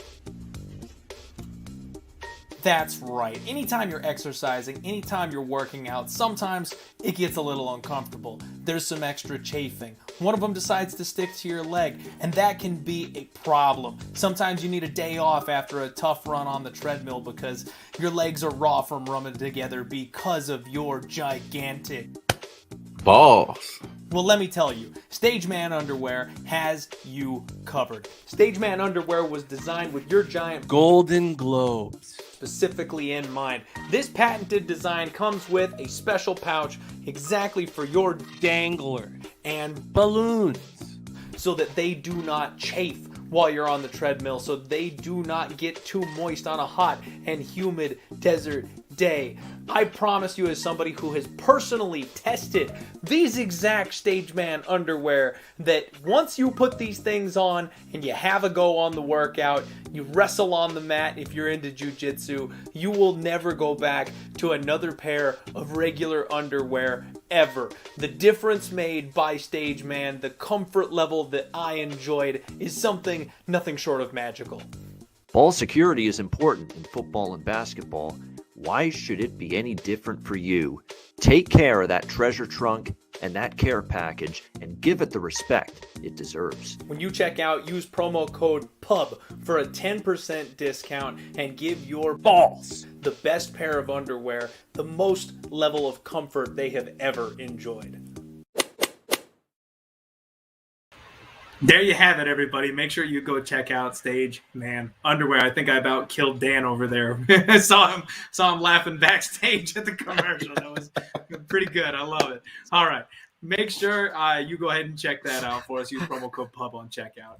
Next fight up, we got my guy, Brandon Royval, the raw dog himself, taking on Matt Danger Schnell. And am I the only one that is just relieved that we don't have to break down Matt Schnell versus Alex Perez again? Like, I can't be the only one that's just like, thank God they got away from that matchup after trying and failing 3 different times. Daniel, break it down for me, my guy. How are we addressing Royval versus Schnell? I mean, the only thing that sucks is that, the days of me getting dog odds on him against Tim Elliott and even Kai Kara France are behind us. Now you got to lay the premium on him. And even though that fight against Rogério Bontorin, correct me if I'm wrong, it was a split decision officially. Yeah. Between you and me, guys, that was no split decision. That was a clear win for my boy Raw Dog over there. And I just love what he brings to the table. He kind of reminds me of kind of like a undeveloped green. I say undeveloped green is a top 5 guy on planet Earth, but kind of like a green version of Chito Vera, man. He's just wild, willing to take risks. He's a killer. Like, have you seen that fight he had against that kid Nate Williams? Not my boy Nate Williams, but Teddy Bear Nate Williams in LFA, where the fight starts and he just runs right at him, flying knee, and then gets him some kind of submission. It's been a while since I watched it, but it was like a 25-second fight. Like, that's what this dude can do, and just expect chaos from him. And then with Matt Schnell, obviously the more disciplined fighter, obviously the more meat and potatoes guy, has a good calf kick game, has some subtle head movement in there, well-rounded as it gets. It's just from time to time there have been questions about the chin. I mean, I was in attendance when what's the name of the dude that Dustin Ortiz knocked out in 13 seconds? Hector Sandoval, maybe? I was in attendance when Hector Sandoval landed 1-inch hammer fists on Matt Schnell and knocked him unconscious. So it from time to time, it doesn't take much, but you got to acknowledge the improvement in the skills from Matt Schnell. And if this is a pretty fight, if this is a point fight, if this is a, let's go jab for jab with Matt Schnell. Let's you throw a technique, I throw a technique, and do some Dutch boxing drills, as like my boy Dan Tom knows what I'm talking about. Like if it's one of those kind of fights, then you got to go Matt Schnell all day. But if Raw Dog brings out the Raw Dog, if he comes out here, makes this wild, it makes Matt Schnell think, doesn't let Matt Schnell get into that rhythm, then he's covering that price tag. And I got to go with Royval. I do think he's got the higher ceiling, but Schnell's a very skilled guy. It's just from time to time, sometimes the mental doesn't catch up with the physical. Sometimes the durability isn't quite there. But other times I've seen him eat bombs from some of the toughest hitters like Tyson Nam. Like Tyson Nam might be low volume, but Tyson Nam can crack. And he ate shots from him, no problem. So sometimes you just don't know what you're going to get with Matt Schnell. But what I do know matchup wise is that if this is a dogfight, if this is a back and forth brawl, you got to go Royval. If it's a pretty technical fight, you got to go with Schnell. I'm not going to say it's dog or pass. I'm going to just go with the favorite here, Brandon Royval. I'm not necessarily in a rush to lay a price like this on him because he will give up a lot of time off his back as a result of his risk-taking style, which is why we love him as fans. But if you give me dog odds on a guy like that, then yeah, I'm willing to roll the dice because I know he's going to take those chances for me. But here, as a favorite, I can just sit back and enjoy him with no money on the line. I like it. Danny. Second fight in a row, and I'm here making a case for the dog and Matt Schnell. And yeah, I actually think it's a decent fight for him in the sense that I just don't think Brandon Royval is a great minute winner in general. Obviously, the guy's a proven finisher. The guy's got, variety of strikes, knock you out. But I don't think he has power in his straight shots. And I think that over the course of 15 minutes, I just don't think he can put on a solid performance. So I think, obviously, like Dan touched on, if Schnell can keep his head on his shoulders and this goes 15 minutes, I think he just makes it a solid competitive fight. Royval is super hittable when he comes forward. And I think Schnell was able to eat the shots perfectly fine from Rogério Bontorin, a hard hitter in his last fight. Obviously wasn't able to come up with the win. And the big reason why I'm not betting him here is the volume. The volume is just so inconsistent from Schnell on the feet, and that's kind of where I'm pausing. But the angle that I like on this fight is Matt Schnell decision only. So if they're trying to hang a big plus 180, plus 185 for that, I'd be interested in that. If you're, I don't know if your followers want me to explain like the decision only, the no scorecards, like there's different types of props. It's not an angle I tend to take, Danny. So why don't you go ahead, break it down for anybody who doesn't know what that prop looks like. So the two big props that I'm talking about are no scorecards and decision only. So they are essentially inverse of each other. So I guess we'll talk about Schnell decision only. If you're betting Schnell decision only and Royval wins a decision, then you lose your bet. If Schnell wins a decision, you win your bet. If the fight finishes in any capacity, it's a push. And then so let's go the opposite side. Royval, no scorecards. Schnell finishes Royval, you lose your bet. If Royval finishes, you win your bet. And if the fight goes to a decision, it's a push. Thank you very much for laying that out. A lot of people don't know how to access those, and you had a damn sharp one last week on Gerald Mearshart. So definitely something. Didn't end up coming through, but that's kind of the thing that I was talking about. Those are the kind of spots like the Schnell here. If this goes 15 minutes, I mean, could Royval win a decision? Yeah, but I think more often than not, he's going to end up finding a finish. And I think if this goes 15, I think Schnell makes it a close competitive fight. So why not have a big plus money odds on him if they are laying a big plus money on the decision only? It's a solid way to reduce variance, man. You get out of the worst case scenario. Yeah, you may have hit it, but it's their least likely and you get a push though. Decision. Like, no, I don't mind it one bit. So what we've got is Brandon Royval sitting as a minus 255 favorite, plus 215 on the underdog Matt Schnell in this spot. And these guys have already broken it down, so I don't want to repeat everything they've said here. It's absolutely valid. The one thing I want to kind of bring to the table is, you all know me. I like to get in the fighters' heads. I like to listen to the interviews. I like to know where they're at. And my guy James Lynch did an interview with Brandon Royval. And what Royval said is that he is just more of a fighter than Matt Schnell is. And first off, I completely agree with him. But basically what he said is that he cannot wait to get in there because Brandon Royval hasn't fought in front of a crowd for 2 years. He's one of these guys that has not made it to any of the live shows. He's only been in the Apex. Like, he wants to get in front of these cheering fans and put on a show. And do not get it twisted. Royval is a showman.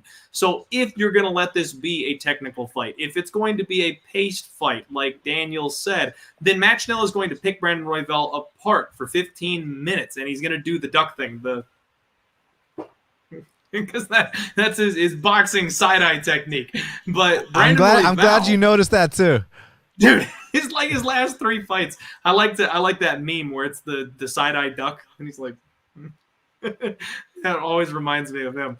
But Brandon Royval is not going to let this be a clean fight this week, folks. I was looking at the numbers, and I was looking at everything, and I'm really a guy that likes to fade Matt Schnell. Honestly, I am.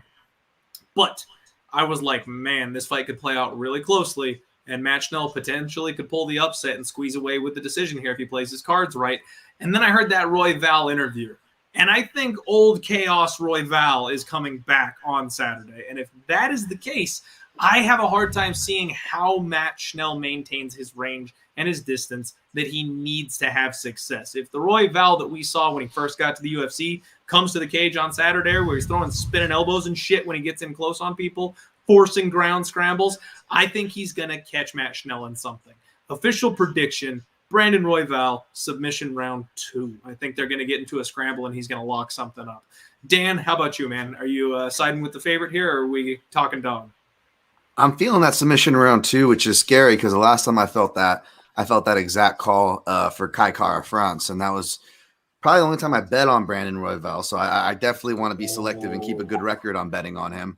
And then I would turn around and make money on Kai Kara France. So you got to be flexible with your reads. You can't like, I cashed on that guy, so I'm going to go on him again. You got to be ready to fucking turn. I'm bad at that. Fast in this I'm game. bad at that. I go down with the ship. I go right back to the well. You know what? I was talking about in my last episode of the podcast. It's something we all do because it's human nature. So if someone says they don't do it, they're lying.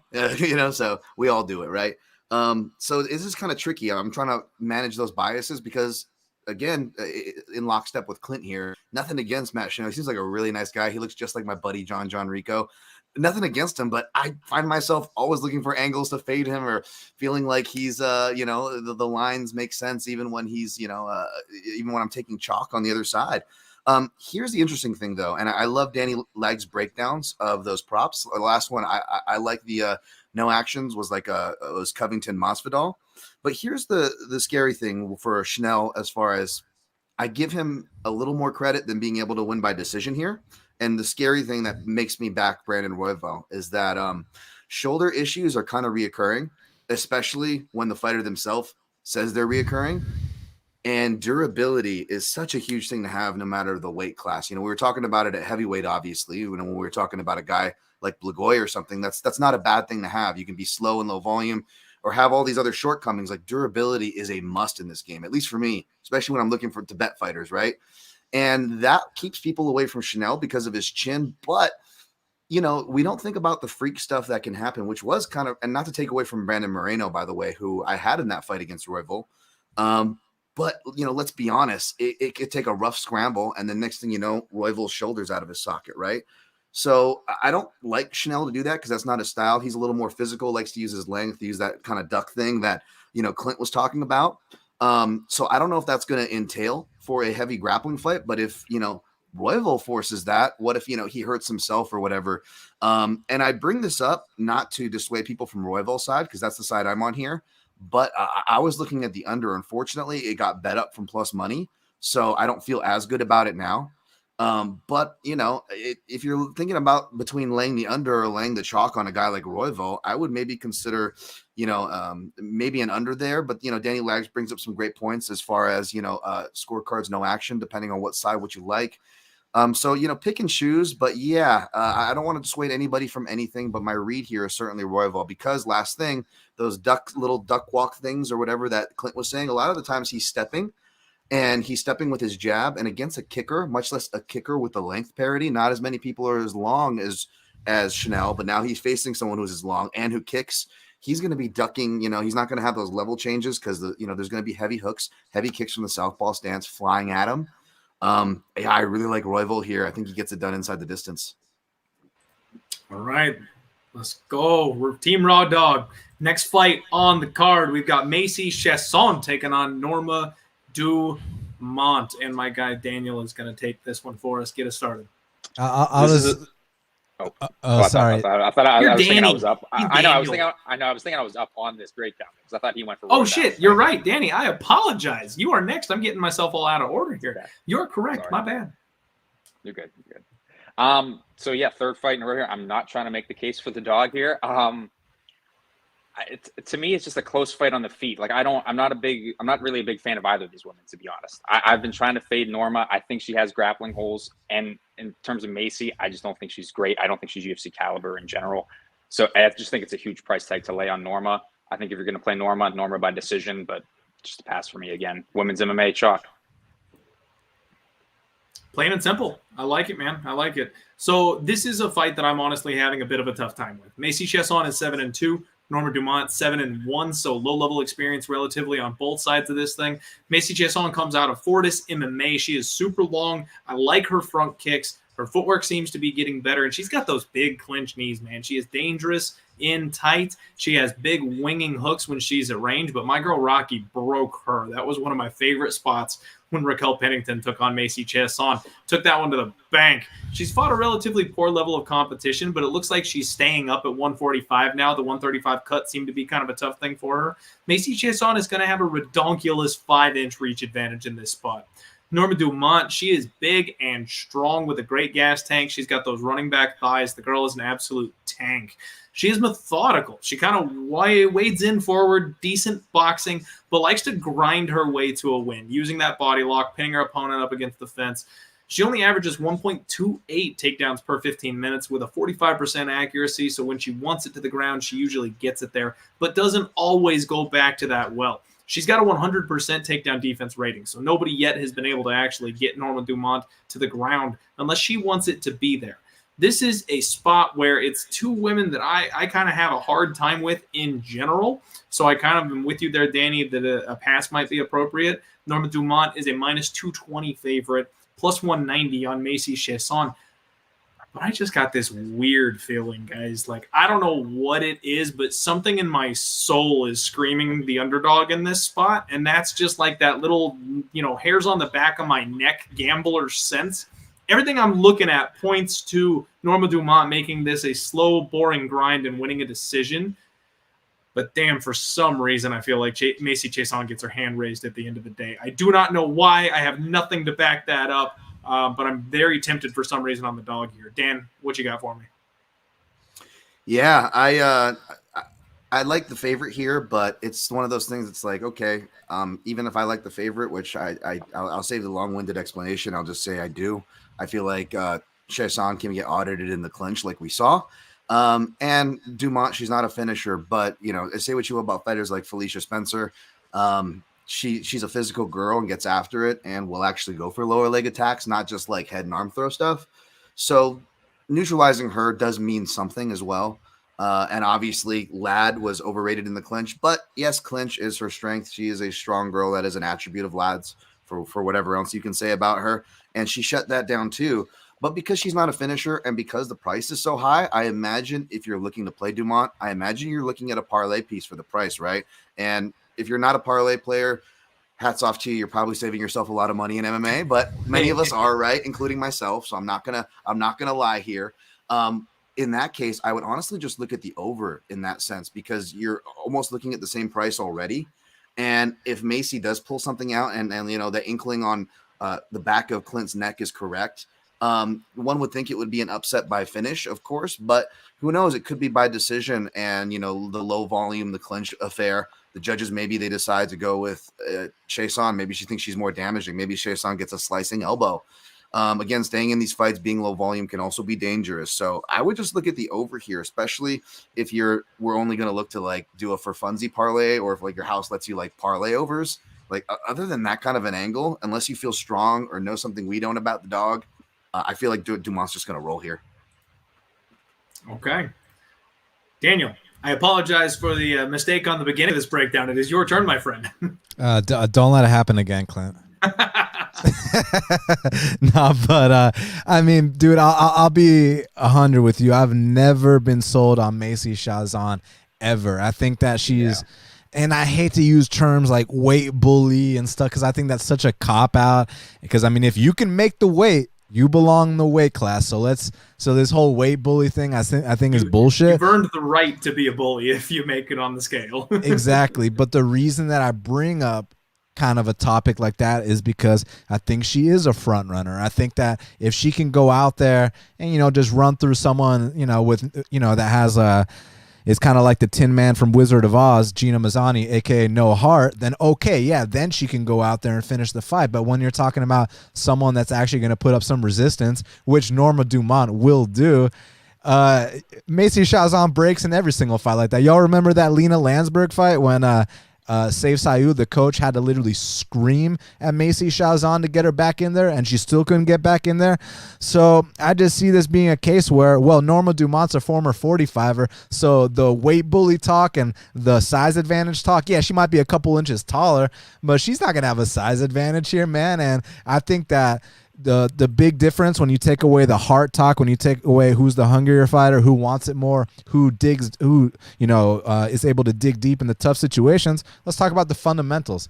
Norma Dumont fights behind a jab. Norma Dumont sets up her leg kicks. Norma Dumont can go for takedowns. I just think Norma Dumont's a more well put together fighter, and for that reason, I'm picking her over Macy Chiasson here.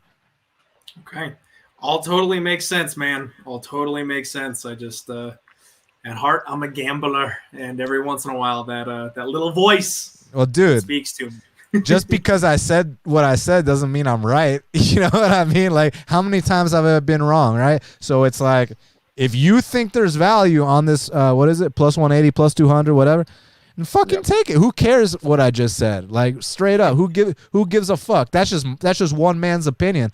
You see value, you take it, period. Absolutely. This would not be me seeing and taking value, though, Dan. This would be me going, I think. Oh, you're calling it a dart throw. Yeah, man.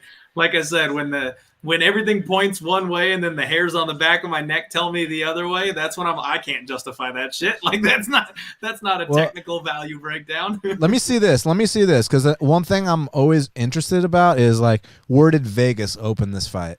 And actually, Vegas opened at minus 210, so they kind of see it as like, she's just more fundamentally sound, and she should kind of run away with this. Had Vegas opened at minus 150, minus 130, then I might be like, maybe Clint's onto something. And fuck Vegas, maybe you're onto something anyways, right? But me personally, I think the more fundamentally sound and tougher fighter, and there's not going to be the big size difference, is, I got to go Norma Dumont here. I hear you, and it makes perfect sense, man. It really does. All right, moving the show right along here, we have got Randy Rude Boy Brown taking on none other than Khaos, Kalen Williams. My boy, Dan and I were talking just a minute ago about how you can go back to the well a little too often, and sometimes you can just ride or die with a fighter, and that's kind of what I've been doing here with Khaos. I pegged him as one of my death touch dudes when he stepped into the cage the first time. He got the KO, and I just said, all right, I'm on the train, and it's paid off ever since. I didn't think he was going to knock Baeza out the way he did last time out, but holy shit, like, this kid is for real. And I love his quote. I know you're going to hear it like 25 times this week, every single podcast, but the way he said that I'll keep knocking him out, and the judges will have to wake you up. Like, the doctor will have to wake him up. Yeah, dude. Oh my God, I love the death touch. He's like my little Francis Ngannou. Like, I just get suckered in by these guys. And the craziest thing is, I actually think he's getting better. He does a good job of stalking his opponent. He cuts off the cage, and he only needs one. Now he's got some pictures up there working with Gaethje and Whitman. I don't know if he did the whole camp out there, but if you've got Trevor Whitman playing, game controls on this man's body, sign me up. I'm all for that shit. Trevor Whitman's one of the smartest coaches in the game right now. Khaos is currently a minus 120 favorite. Randy Brown is a plus 100 even money underdog. And the problem that I'm having is that Randy Brown is going to have a 1-inch reach advantage, and this guy has such a frame for this weight class. He is one of these guys, if I can steal something from my guy Daniel, that has paid his dues in the UFC. Like, we have seen him grow up in front of us, He's fought everybody. He's taken a couple bad losses, and now he's really coming into his own. He's 14-4. He's got good footwork, nice movement. He controls the range, an absolute piston of a jab. And then his head movement, man, like the way he was ducking in and out of shots in his last fight, I'm very impressed. And like I said, I know it only takes Khaos one punch to end the show, but if Randy wants to come out here and win this thing via 15-minute decision, I think he can. I think he can just stay on the outside, play at space, don't get too close, use that reach, the in-and-out movement, and just kind of chop away at Khaos for 15 straight minutes. I want to ride or die with my boy, but honestly, I kind of think the wrong guy's favored here in this spot. Dan, what about you? Yeah, this is interesting, man. This was another spot that I circled early on when I looked ahead as far as dogs go. But I don't know if it was because my guy, Mr. Levy down there posted a bet. I don't know if anybody else be posting bets on. I'm trying to filter out, bets and not look at what people are betting. But I wonder because that line's been going down to even, and I feel like we're going to be stuck with an even line. And even if I do end up liking Randy Brown, I may miss the boat. Now, the reach surprises me in the height. Khaos Williams looks more like a 5'11" than a 6 foot, and Randy Brown looks more, and if I do believe, was listed at one time at 6'4" as opposed to 6'3". So we've got a little bit of Tinder detective work to do as far as the listings go. But it is a nearly 4-inch difference in the leg reach, and that's what I was looking for in this fight because we know that Khaos Williams needs one. We know that he can counter leg kicks, right? But Randy Brown will mix in that calf kick. He is very long, and I wonder if the big cage and his extra length, especially if he goes to the calf, will put him out of the range of the counters that got other people caught. Baeza, not as long, but long himself. Yes, was caught during leg kicks, but if you look at that fight as well as Baeza's other knockouts, it was really tactical choices that got him knocked out. He chose to double up on the leg kick, right, or go into dirty boxing range. So you could argue it was more of a tactical choice that got him knocked out. As far as onesies go, it was kind of just that one where he sparks out Al Hassan as far as an early clean, not a lot of reads to go off of, and it didn't matter. So I like that he's training with Whitman. I didn't realize that. It shows how far into the tape study I got there and the research. But I do think that Whitman countering style, which we'll talk about in the main event, I think that benefits a guy like Khaos Williams, who already is kind of an opportunist already. He has proven power. So it's kind of scaring me, between that. We'll see where I end up with the analysis as per usual. But right now, my lean is still with Randy Brown. I think the value, if you can get a plus money, absolutely Randy Brown. But I'm going to go watch this one more time because the crude analysis says, you got to mix in takedowns to beat a guy. I mean, that's common sense, but also if you go, and do the stat bro thing where you just look at the stats, it'll tell you the same thing. If you're not scoring a takedown on Khaos Williams, you're really limiting your chances to win that fight. And even then, it's not an easy fight to win. Go back and watch that Michel Pereira fight. So I'm going to lean Randy Brown here, but this is real interesting. I'm going to be curious where the line ends up. That's a great note there, Dan. Thank you for that. I love me some stat bro when somebody hand feeds it to me because I'm not a stat bro myself. Daniel, go for it, buddy. Yeah, so my first bet of the night that I've made so far, guys, because we're recording this on Monday, and oftentimes I wait till later on in the week to make my bets. But the first bet I made was Randy Brown at plus 115. Seems like I've already gotten the best of the line, and I kind of view this as a situation. I view this as a lot of things. Firstly, I view the UFC experience. I view the paying your dues. I mean, he's got close to 3 times as many UFC fights as Khaos Williams, and that counts for a lot. I mean, Randy Brown's been through the ups and downs in this sport, and he's been growing in front of our eyes, and we've been seeing these incremental improvements. But stylistically speaking, this is about movement and about volume. If he wants to swing overhand rights with Khaos Williams, if you know that famous combo when Dan Hardy and Carlos Condit fought, where they literally exchanged overhand rights and left hooks, and whoever landed first, was going to knock the other guy out. If you want to get into exchanges like that with Khaos Williams, then I deserve to lose this bet, and Randy Brown deserves to get knocked out. But that's not going to be the case here, man. Randy Brown, he's got the larger octagon, like my boy Dan Tom was talking about. His movement's going to be on point.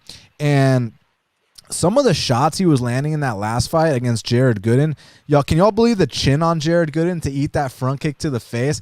Like, I'm not saying that there's a durability concern on Khaos, because I don't think that there is at all. However, I did notice moments in that Baeza fight where both guys got rocked. It's just that Khaos has an unbelievable poker face. He's so goddamn tough, and I think that he wanted it more and had more confidence in himself than a guy like Baeza, who, despite being a very talented guy, is still figuring it out, is still green, is still on the come up. Whereas Randy Brown's had 12, 13 UFC fights. We're finally seeing him in his prime. I mean, we saw Randy Brown when he was like in his early 20s coming into the UFC, fighting guys like fucking Bilal Muhammad, fighting all these tough ass dudes who are now currently ranked at the top.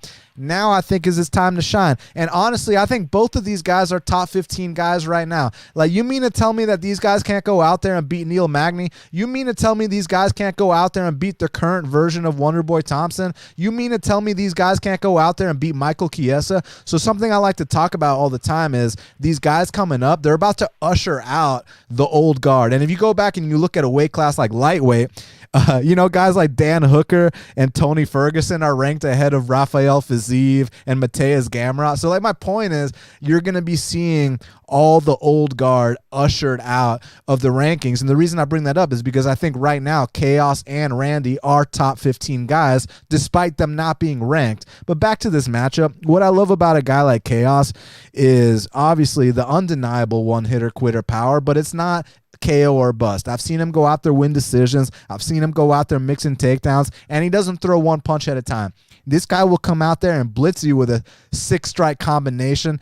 My issue is that he does do a little bit of the Derek Brunson. He kind of does leave that chin straight up in the air when he charges you. Now, he's got way better durability than Derek Brunson, but a guy like Randy Brown, who's been putting his game together, is a sharpshooter. I think he can find something. I think he can have the bigger moments in this fight, and I think he can pick apart Khaos Williams, win this decision, possibly, this might sound controversial, possibly stop Khaos Williams. Like, some of the shots he was landing against Jared, listen, I know I'm biased. I know Jared's my boy, but put that on the side. Jared's had 30 pro fights. He's only been stopped once. The guy that stopped him was a 6'5", 205er, and Jared didn't even get knocked out. It was a standing stoppage. Jared has one of the most ridiculous chins I've ever seen in all my years watching this sport. And not that Khaos isn't durable. He's very durable. But I'm just saying, some of those shots, I'm not convinced some of these other guys can eat. I think Randy Brown is finally coming into his own, and I think at the very least, he should be a slight favorite in this spot. So for that reason, I took the plus 115 odds on Randy Brown against a guy that I respect in Khaos Williams, against a guy who I think is a future top 15 guy in Khaos Williams. But this is just one of those fights where it's going to be go back to the drawing board, get a couple more wins, you'll get your opportunity, and eventually you'll be ranked. Right now, Randy Brown, what is he, 31, 32, flat out in his prime, whereas Khaos, he's 26, he's 27. He's a kid, man. Give him a little time and he'll be right there. He'll be back. Make no question about it. But right now, Randy Brown's time. Give me those dog odds, and let's go, Randy. I love it. Daniel bringing the heat. Danny, how do you follow that up? So I'm not going to be as passionate on the Randy Brown side, but I see everything that you guys are all talking about on the Randy Brown side. To me, I just think it's more of a pick 'em fight, because I think that, yes, while Randy can keep that length and that volume and pick him apart for 15 minutes, I see the power of Khaos and the leg kicks of Khaos giving Randy issues as well. So, like, to me, I think both guys can have success in their own respective game plans, and I think it's just going to be, again, a close fight. Again, whether or not Randy keeps his head on or not. Not that Khaos can't win a decision, but I just don't. I don't favor it here over Randy. Can I say one more thing? Because one of the comments was like, Dan, like, how could you trust Randy after the Nico fight? And it's like, well, not only has Nico knocked multiple people out off his back, not just one, multiple, but I mean, that was in 2018. That's part of the growing pains. That's part of paying your dues. Not to mention, that same year that happened in 2018, Khaos lost to some random bum on the regional scene. Like, guys, these are growing pains. This is part of paying your dues. These are the things you got to go through. But if you want to look at it at a technical aspect, I mean, his head was fucking stuck and he was eating hammer fist. Like, that's going to knock anybody out. That wasn't, oh, his chin sucks. His head was stuck. He couldn't move, and he was eating hammer fist to the chin. Of course he got knocked out. But look what he's done since then. I think he's put on some pretty damn impressive performances since then, and I highly doubt that Khaos Williams is going to flop to his back, go for like some leg lock position where he traps Randy's head and starts hammer fisting him. If Khaos Williams is going to knock out Randy Brown, it's going to be on the feet with one of those big combinations. And if that's the case, so be it. God bless you, Khaos. If you can go out there and knock out Randy Brown, hats off to you, man. Like, I'm not saying that that's not a possibility, but what I am saying is you can't look at fights like the Nico Price fight and then say, oh, just because that happened there, it's going to happen here. Guys, it's been close to half a decade since that happened. Well, you're telling me guys can't improve, guys can't evolve, guys can't learn from their mistakes? I wholeheartedly disagree, my man. So yeah, I'm still on Randy here. All right. We got into that one. I love it. Hope you guys are enjoying this. We got 256 live viewers. Smash the like button if you haven't already for me. That spot is absolutely going to be a Khaos or pass spot for me, just because, like I said, I know we talked about it before, but for me, I ride the streaks. Khaos has yet to do me wrong, so even though my brain and my eyes are telling me that Randy Rude Boy Brown is the side, can't do it. I'm not in the middle of a heater with my guy Khaos. So it's Khaos or pass for me, but I absolutely recognize everything Dan is saying. Plus, I don't like betting against death touch, guys. Like, unless I'm damn sure you're going to pull it off, I don't like going on the other side of the death touch. So that's going to be an interesting fight. Cannot wait to see who comes out on top. Next up, we got Andre Fialho taking on Cameron VanCamp. Andre Fialho making a real quick turnaround, capitalizing on some of that success here in this spot. Now, unless I'm mistaken, now I use Superbook for all of my lines, and I do not believe they have one up for this fight yet because it was just put together. My guy Danny, can you hit me with a line? Yes. So best fight odds. FanDuel has it up as -310 Fialho, and the comeback on VanCamp +240. Fantastic. So Fialho, rightfully so, in my opinion, a massive favorite in this spot. I tried to tell everybody, his last fight out, that this kid is getting better. Huge power, crazy aggressive. The only problem is we still have those questions around whether or not he fixed that gas tank. So if the fight gets extended, we got to wonder what he looks like a little bit later. But now he's taking pretty much a step down in competition, like really jumping on the opportunity to face somebody who's a little bit lower experienced. Cameron VanCamp, 15-5-1, making his UFC debut. He was originally a short notice fill-in for Nicholas Mata back in 2021 on that Smith versus Spann card. That one got canceled due to some kind of an injury. Now he gets a full training camp to come in here, and somebody else is filling in on short notice for him. So a bit of a swap-in situation. Dan, go right ahead, man. If you have a breakdown for this one, if you've looked into it at all, hit me with what you got. Yeah, I don't know much about this one, man. I saw it on, the best fight odds, but I didn't look too much into it. And yeah, I can't find much. I'm going to be real curious when the UFC sends out their bio sheets. They've been sending them out both later in the week. Sometimes I'd have them by Monday. Sometimes I don't, not anymore. And even when I do get them, it's like only half the fighters on there, which kind of shows again, if you can beat the lines, good on you. I'm not hating. You're better than me. But it's so hard to be early because the information, even from the promotion putting on the fight, they don't even have the information. You know what I'm saying? Early in the week. So I want to get some more information on this kid. And Fialho, I like the turnaround. VanCamp looks like he's pretty durable in the sense that he's had a lot of fights, and amateur to pro, he's never been stopped. The notable names, not just UFC names, has lost to some southpaws. Doesn't apply here. Fialho is not a southpaw. So yeah, I'm going to have to look into this one more. Sorry. No problem, man. On these last minute notice thrown together type of fights, that's a lot of my answer on this show also. So I wouldn't be shocked if we're all kind of running off memory a little bit here. Daniel, buddy, how about you? You got anything for me on this fight? Fuck yeah, I got something for you, man. I mean, this dude, Cameron VanCamp, is it Van Zan or VanCamp? VanCamp. Bro, VanCamp, let's just put it this way, because I'm very familiar with him because he comes from a regional scene here in the Southeast called B2. Let's just say that This dude has zero business in the UFC. Now, it's funny when he goes out there and knocks out Fialho, and you're going to, take a video clip of what I just said and make me look like an idiot for the next 10 years and this and that. But the reality of what's happening here is, I don't know if y'all recall, but there was a little subtle detail here. After Fialho's last win, where he went out there and he beat Miguel Baeza in the first round, he gets on the mic. He says, Dana, I want to have a meeting with you. And guess what that meeting was about? The meeting was about this. Fialho is one of these guys that he's like, listen, man, when I'm not in shape, I don't do my best. But when I'm active, when I'm in the gym at all times, that's when I'm knocking people out. So he went out there and talked to Dana and was like, Dana, just please keep me active. Just please let me fight 6 times a year, because that's when you're going to get the best out of me. And I'm not a guy who goes out here and lays on people and makes the crowd boo. I'm not Elias Theodoro who throws punches at the air. I'm not John Fitch who, made it all the way to number 1 in the rankings and the UFC couldn't wait to get rid of him. Andre Fialho is going to come out here and either knock you out or get knocked out. But luckily for him, he's got kind of a guy that doesn't quite belong in there with him. I'm very familiar with VanCamp because, he turned down a couple of fights with my guys, and rightfully so. Could you imagine what Jared Gooden would do to VanCamp? Could you imagine what Robert Hale would do to VanCamp? Saturday night, live in Arizona. Wait till you see what Fialho does to VanCamp. The line is actually kind of short, by the way. Sounds like a parlay piece to me. Danny, how about you, buddy? What you got here?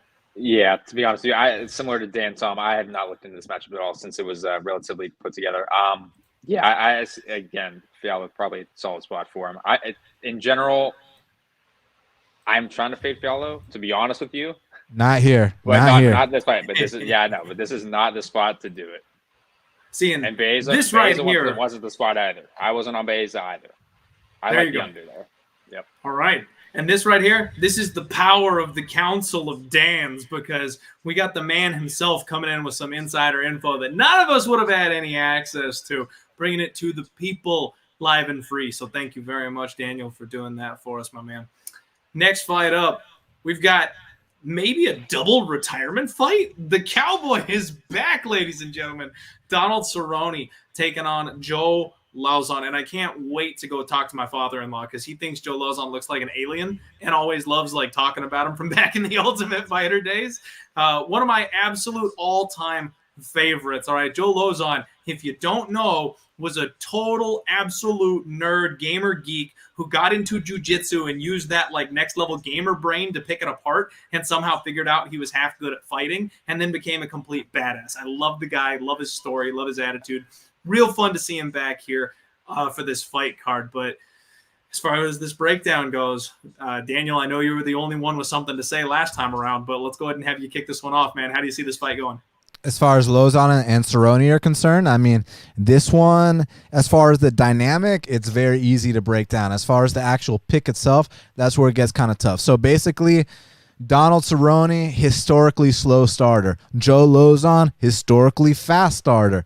So on that front alone, Joe Lauzon needs to come out here, not give Donald Cerrone any respect whatsoever, and go right after him. And if he does that, he's got a good chance, because back in both of their primes, Donald Cerrone would have 100% weathered the storm. And then once Donald Cerrone starts getting into his flow, you see some of the most beautiful combinations you've seen in the history of the sport. I mean, just go back to the Rick Story fight. That's the most famous one, right? But I mean, you don't just have to go back to that. Look at the Patrick Cote knockout. Look at the Matt Brown knockout. Look at even back in the WEC days. Look at the fucking, what's the name of that guy, Dan Tom, that he fought? The Radcliffe kid. Remember when he Radcliffe, yeah, 9mm. Remember when he low blowed him 3 times and then Radcliffe's mom started screaming at Cerrone after the fight? Okay, basically what I'm trying to say is that when Cerrone gets into his groove, you see beauty out there. Did I already mention the Patrick Cote fight? But either way, what I'm trying to get at here is, if we just don't watch round 1 and this fight starts in round 2, historically speaking, Donald Cerrone is going to come out here and take over. It's just that the version of Cerrone we're dealing with right now, 6-fight skid, gets knocked out in the first round on multiple occasions. I think at dog odds, honestly, Joe Lauzon has enough to come out here and just put the icing on the cake. Go out there, bum rush him like you do to every single guy you fought throughout your entire career, and get him out of there once and for all. Put him out of his misery. I mean, Cerrone's dropping back to 55 once again.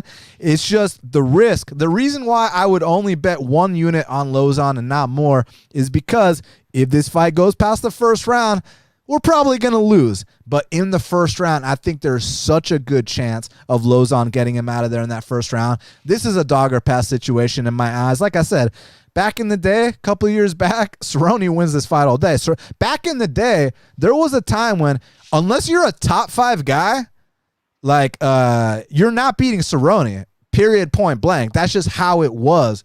But, I mean, there's a reason Dana's been asking him to retire, and not to, give one-sided information, because Dana's also said Joe Lauzon should retire. Dana even gave him that JSP fight and said, hey, this is supposed to be your last fight. But at least, Joe Lauzon's taking a couple years off, and for some people, they like to talk about layoffs. In Lauzon's case, where he's taking so much damage and he's such a vet, I think it's a good thing he's taking time off. He's giving himself some time to heal. But bottom line, back to the dynamic of this fight. Lauzon needs to come out here, balls to the wall, which he is fucking known for. Take advantage of a slow starter who he's been a slow starter since his prime, but now he's a slow starter on the decline. Now he's a slow starter that's getting stopped multiple times in the first round, even though back in the day that happened too. And just go out there and jump all over him in that first round. So I got Joe Lauzon. Probably going to take a dog shot on him, but again, it's going to be only 1 unit max. And the reason why is because I know what happens if this goes past first round. Joe Lauzon's going to be huffing and puffing. His corner is going to be asking, like, dude, do you still want to go back out there? And it's not because Lauzon doesn't have the balls in the heart. He absolutely does.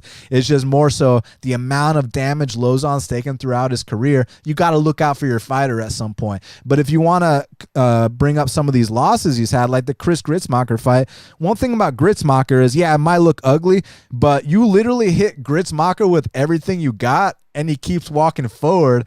And that's one of those cases where Lauzon got carried away. Look, there's been times when Gritz has gotten caught early. The Hernandez fight, Hernandez just blitzed him off the bat. But for the most part, like, you look at that Rafa Garcia and Gritzmacher fight.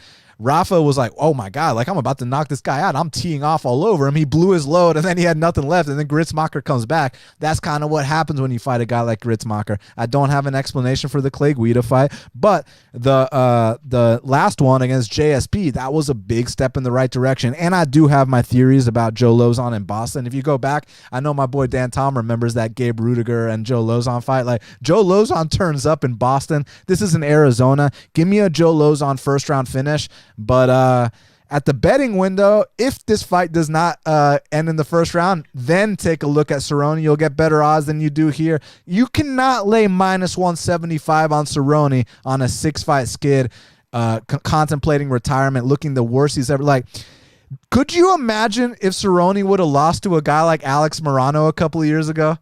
Could you imagine if Cerrone would have went to a draw with Nico Price, who I love, who is so exciting? But you know what he would have done to those guys a couple of years ago? He would have taken them to school. Clear sign of a decline. Not to mention the Conor fight. Yeah, it's Conor, but like, I at least wanted to see a little bit of a fight there. It was just, you just ran right through him, man. And Joe Lauzon has the style to run through guys in that first round. I think that's what he's going to do here. But only 1 unit, because he's also a guy 1 or 2 fights away from retirement. Got to play it safe on that. Lauzon's my pick.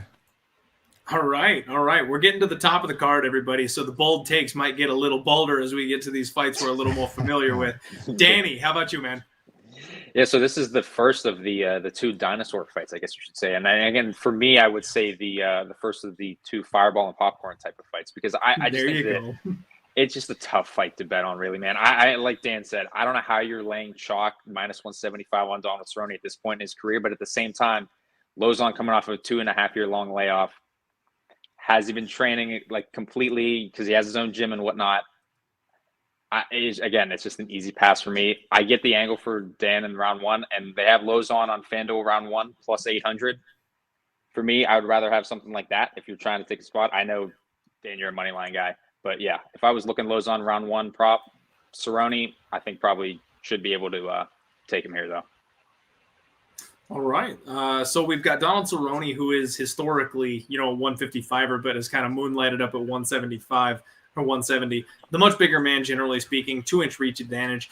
Joe Lauzon, kill or be killed, like Daniel said. I don't need to go over all of that again. He pretty much nailed the breakdown, and I don't have a whole lot to add to it.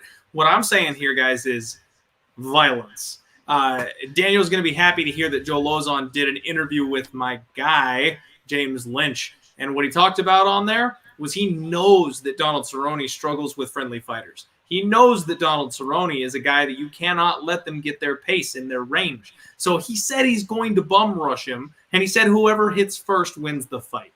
So Joe Lauzon understands the assignment.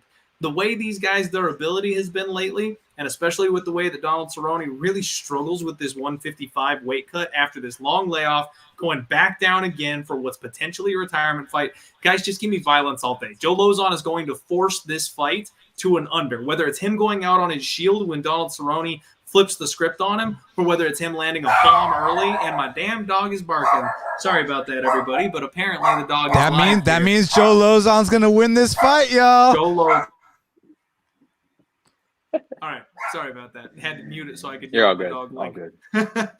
Like I said, guys, I think Joe Lauzon is live. I think that the under is probably the safer bet, though, because even if you're getting a 1.5, Lauzon blows his load early in round 1, and if he lets Donald Cerrone survive, you know he's not going to have much left in the tank. So I do think the under is probably the play here. Or even if you want to parlay like the doesn't go the distance, that's going to be what I'm looking to do. Dan, how about you? Do you want the? I was going to say real quick. Sorry, Dan. Before you break down, I was going to say if you want the prices on those unders, the 1.5. Yeah, hit us with the numbers, man. Go for it. Yeah, so the under 1.5 is looking like plus 122, under 2.5 minus 160, and then we have the fight doesn't go around the minus 190 range. Under 2.5 is minus 160. Yeah. I'm pulling out my book right after the show. Go ahead, Dan. I'm with Clint here. I like what he mentioned about Donald Cerrone going down to 155 because that was a big factor for me. Although I was wrong when he went back down to fight, Mark Wahlberg's doppelganger from Fear, Alexander Hernandez. Bad bet, right? Very bad bet. Bad pick. But there is some truth to that, right? And Cerrone looked god awful at those press conferences for them. That was all the way back in 2019, the beginning of 2019. He looked like a skeleton, was just awful. Wasn't wrong about that, but again, you can have all these kind of factors, drama, camp changes, injuries, right? Justine Keech couldn't even put weight on her leg, and she goes in as the person who's supposed to be smashed, right? And so you got to be really careful about doing these things. But I'm also, if there's one superstition I do like, is dogs literally barking on a podcast. I did bad. Speaking of me doing bad, I did bad, especially by my standards last week. But I did take Vera, and I was on a little panel here. And my dog came up during the Vera breakdown and started giving me a kiss. And I was like, oh, see that? You see, that's always a sign. And when I listen to other shows or something, if a dog barks, they're talking about a dog, I'll be like, no, but all seriousness. That's like the MMA Twitter internet myth now, man. Like as soon as the dog goes in the background, everybody's on it. That's why I always notice it with, what is it? DFS and Wheezy with Boogsy in the background. Wheezy, yeah. Yep. But here, let me play some devil's advocate because, like, my initial lean is toward Joe Lauzon. But, common sense will tell us that this is kind of Cerrone all day here, and the line movement would be giving you a discount on Cerrone, but I wouldn't take it. I would look, if I'm going to lay chalk here, I'm going to lay chalk on an under, if anything, the under 2.5, which is what I liked. And unfortunately, it was like plus money or like even minus 105. But as I am late to every part, I'm always like late to the gangbang. You know what I'm saying? And there's just Coney Island whitefishes on the floor, and I'm just trying not to catch a disease at that point. And I'm avoiding most of the lines because all you savages in there, you guys just can't wait. You guys are just like, you guys are like lining up for tickets for the gangbang before it even opens. You know what I'm saying? Like, leave some meat on the bone for us guys out there. Anyways, crude analogies aside, here, let me hit you guys with something. Aside from Cerrone having more paths and being, again, neither of them are very durable or dependable, granted, but historically, the more durable fighter, and we talk about durability in regards to betting, regardless of division, it's staying power, at least staying power within a fight. These things matter. Is it hard to predict in this fight? Absolutely. So I don't know how much, my opinion on it matters, but yeah, staying power and durability matters. And again, this is funny. I keep going to the stats. Anybody who knows me, I hate stats, by the way, but Donald Cerrone has underrated wrestling, mostly because he always hits those early takedowns. And I feel like the cat's out of the bag as far as that underrated wrestling. Well, how about his defense? You know, sometimes, yeah, some people, maybe it's only offense and their defense sucks. That's the case for most things in most categories and most people in most divisions in MMA. However, Cerrone is pretty decent takedown defense too, not just because of the mythical 75% number that, you know, UFCstats.com wants to throw up there, but if you actually go look back through the fights, this guy hasn't been taken down since one Mike Perry, who that's one of his most underrated attributes. And that Mike Perry fight, he took himself down into a loss, right? Next fighter that gets a takedown on him that actually gets Cerrone down, Rick Story. He finishes, he works Rick Story. I'm going to tie it up for you guys. You could essentially go through his whole damn resume, and the only people to land takedowns on him and win are Rafael dos Anjos, Benson Henderson, and if you want to get technical, it was a technical split. One of the early, we've been having a lot of those lately, folks, but one of the early ones in our here sport, go back to WEC when he fought Jamie Varner. Yep. He shouldn't, we all know who really won that fight, right?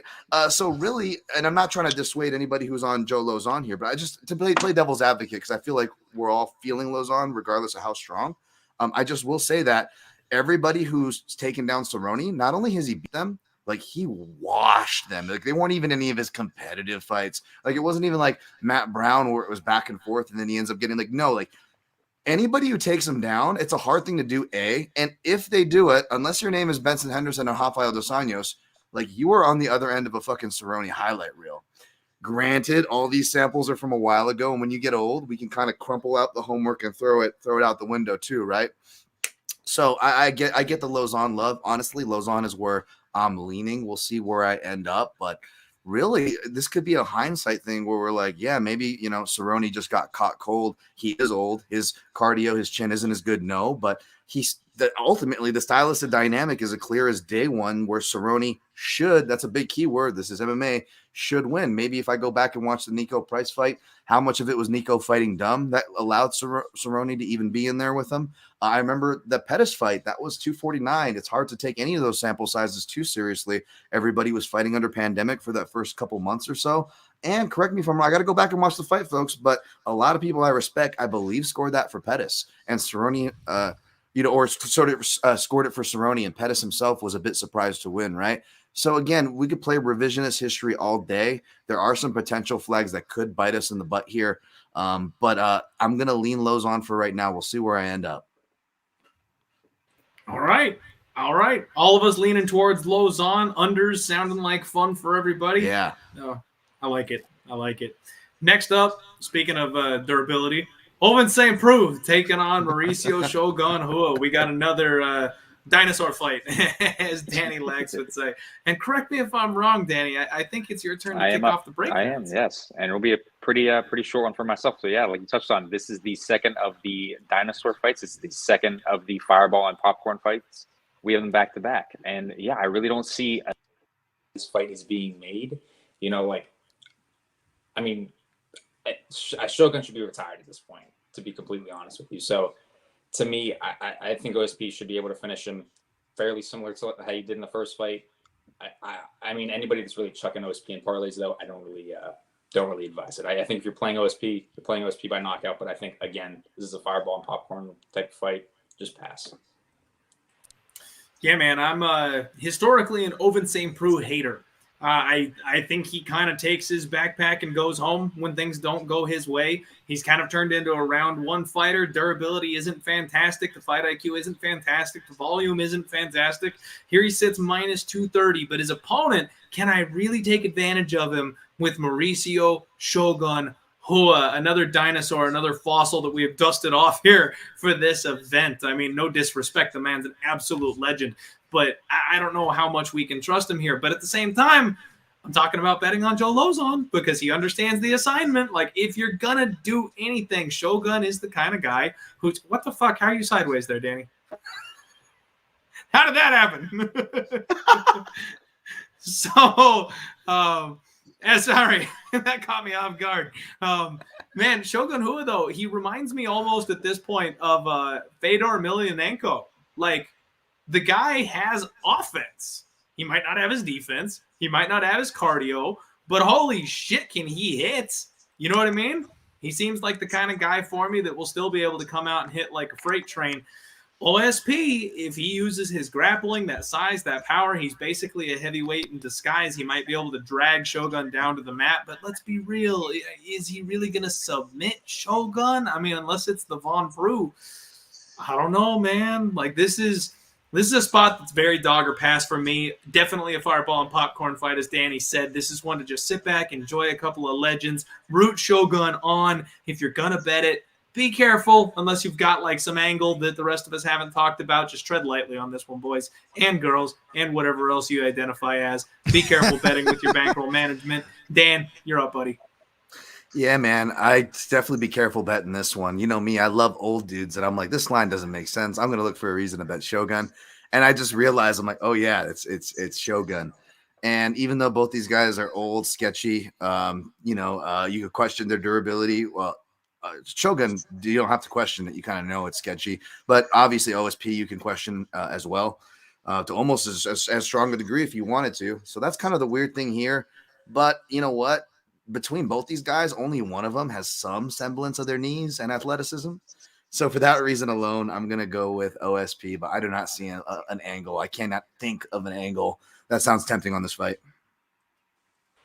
All right, Daniel, round us up here, buddy. Firstly, their first fight happened in 2014. OSP's had like close to 20 fights since that's happened. It's a lot. That's a lot of fights. Not to mention him dropping back to 205 should be a talking point here, because against Jamal Hill, he missed weight badly, goes up to heavyweight against Bozer, gets blown out the water. And then you look at his other heavyweight fight against Ben Rothwell. Sorry, I can hear myself on someone's speaker. Okay, there you go. Yeah. Like that Ben Rothwell fight was ugly. So I kind of feel like, there we go. Yeah, I feel like, I know Shogun ain't been looking his best, and or as me and Dan Tom like to refer to Mauricio Shogun. You know what I'm saying, Dan Tom? But dude, listen to me. You're telling me that I'm supposed to lay minus 250 on this version of OSP?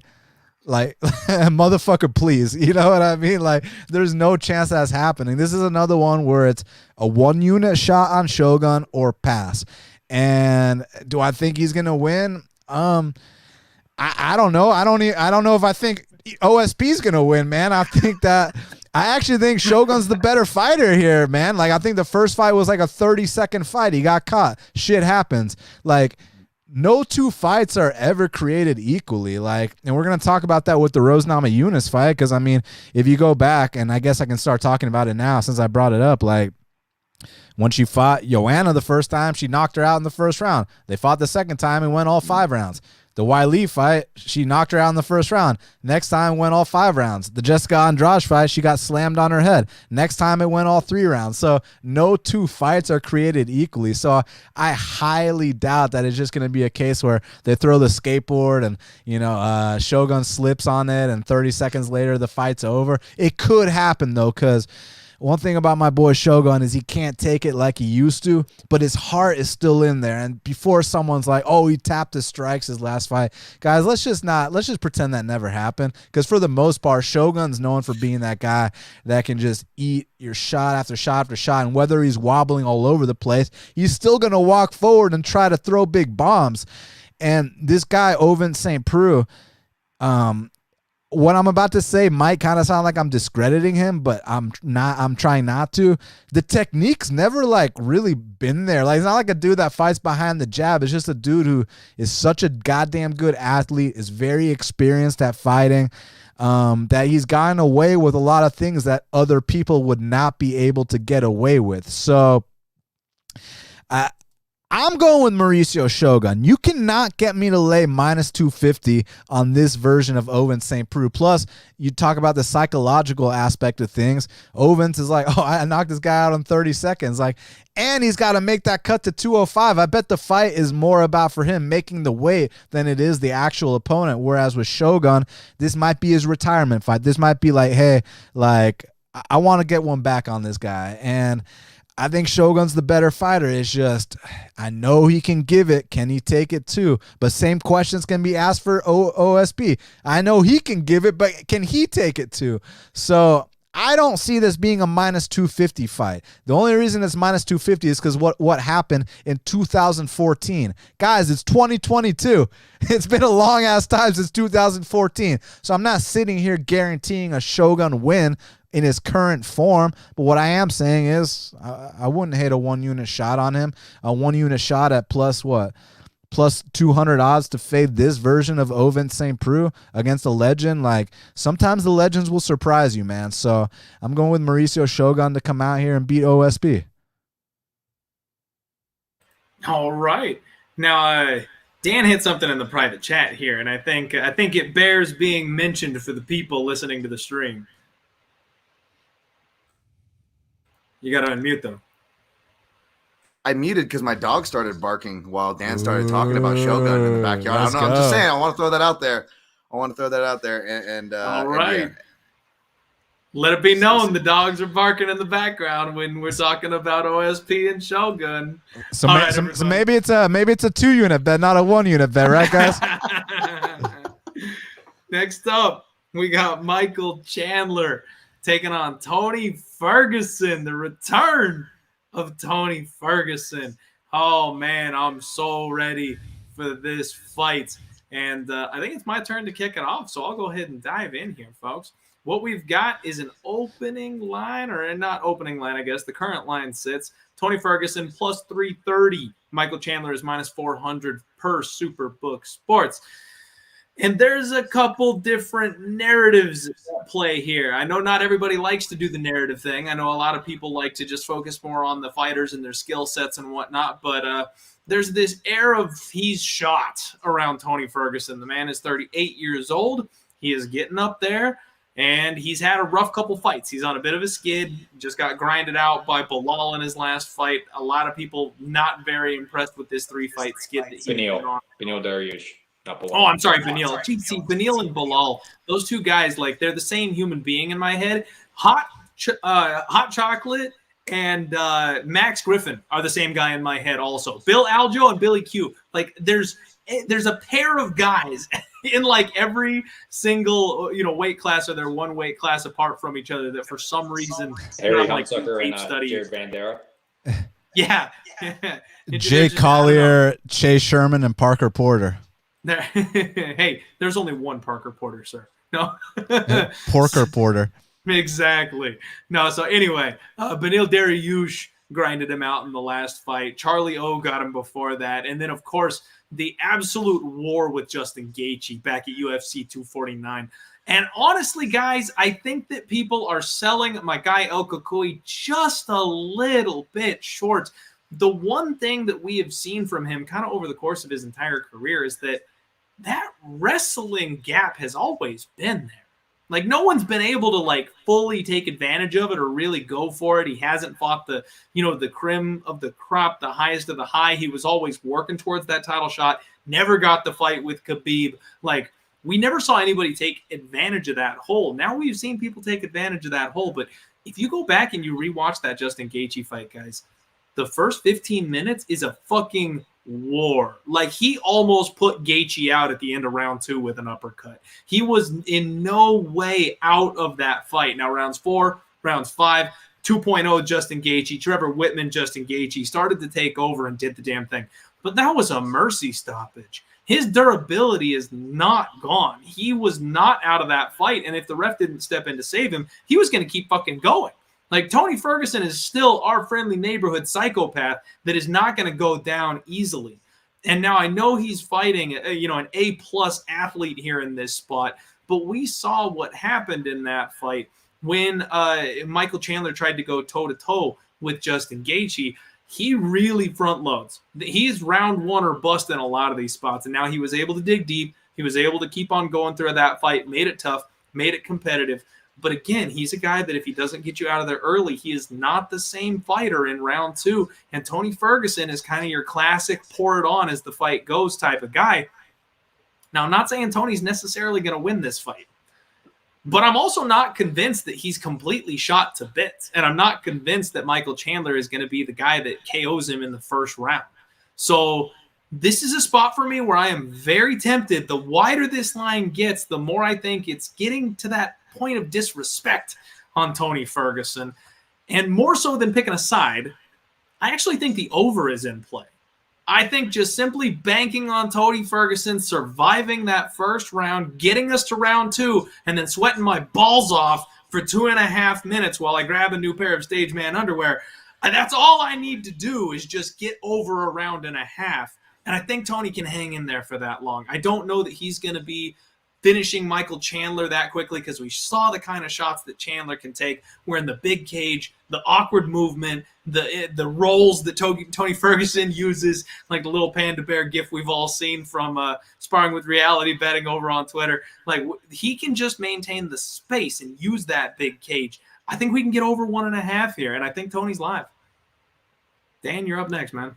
Man, what is up with us? We're in lockstep on the under, and now we're in lockstep on this over. I'm actually trying to decide between either, laying 3 times as much as I wanted to lay on the over, which is a safer bet, and you get a unit return if you want to lay the chalk with my style there, or do I lay half the unit on like something like plus 250 for Michael Chandler by decision, because that's where I think this is going to go, guys.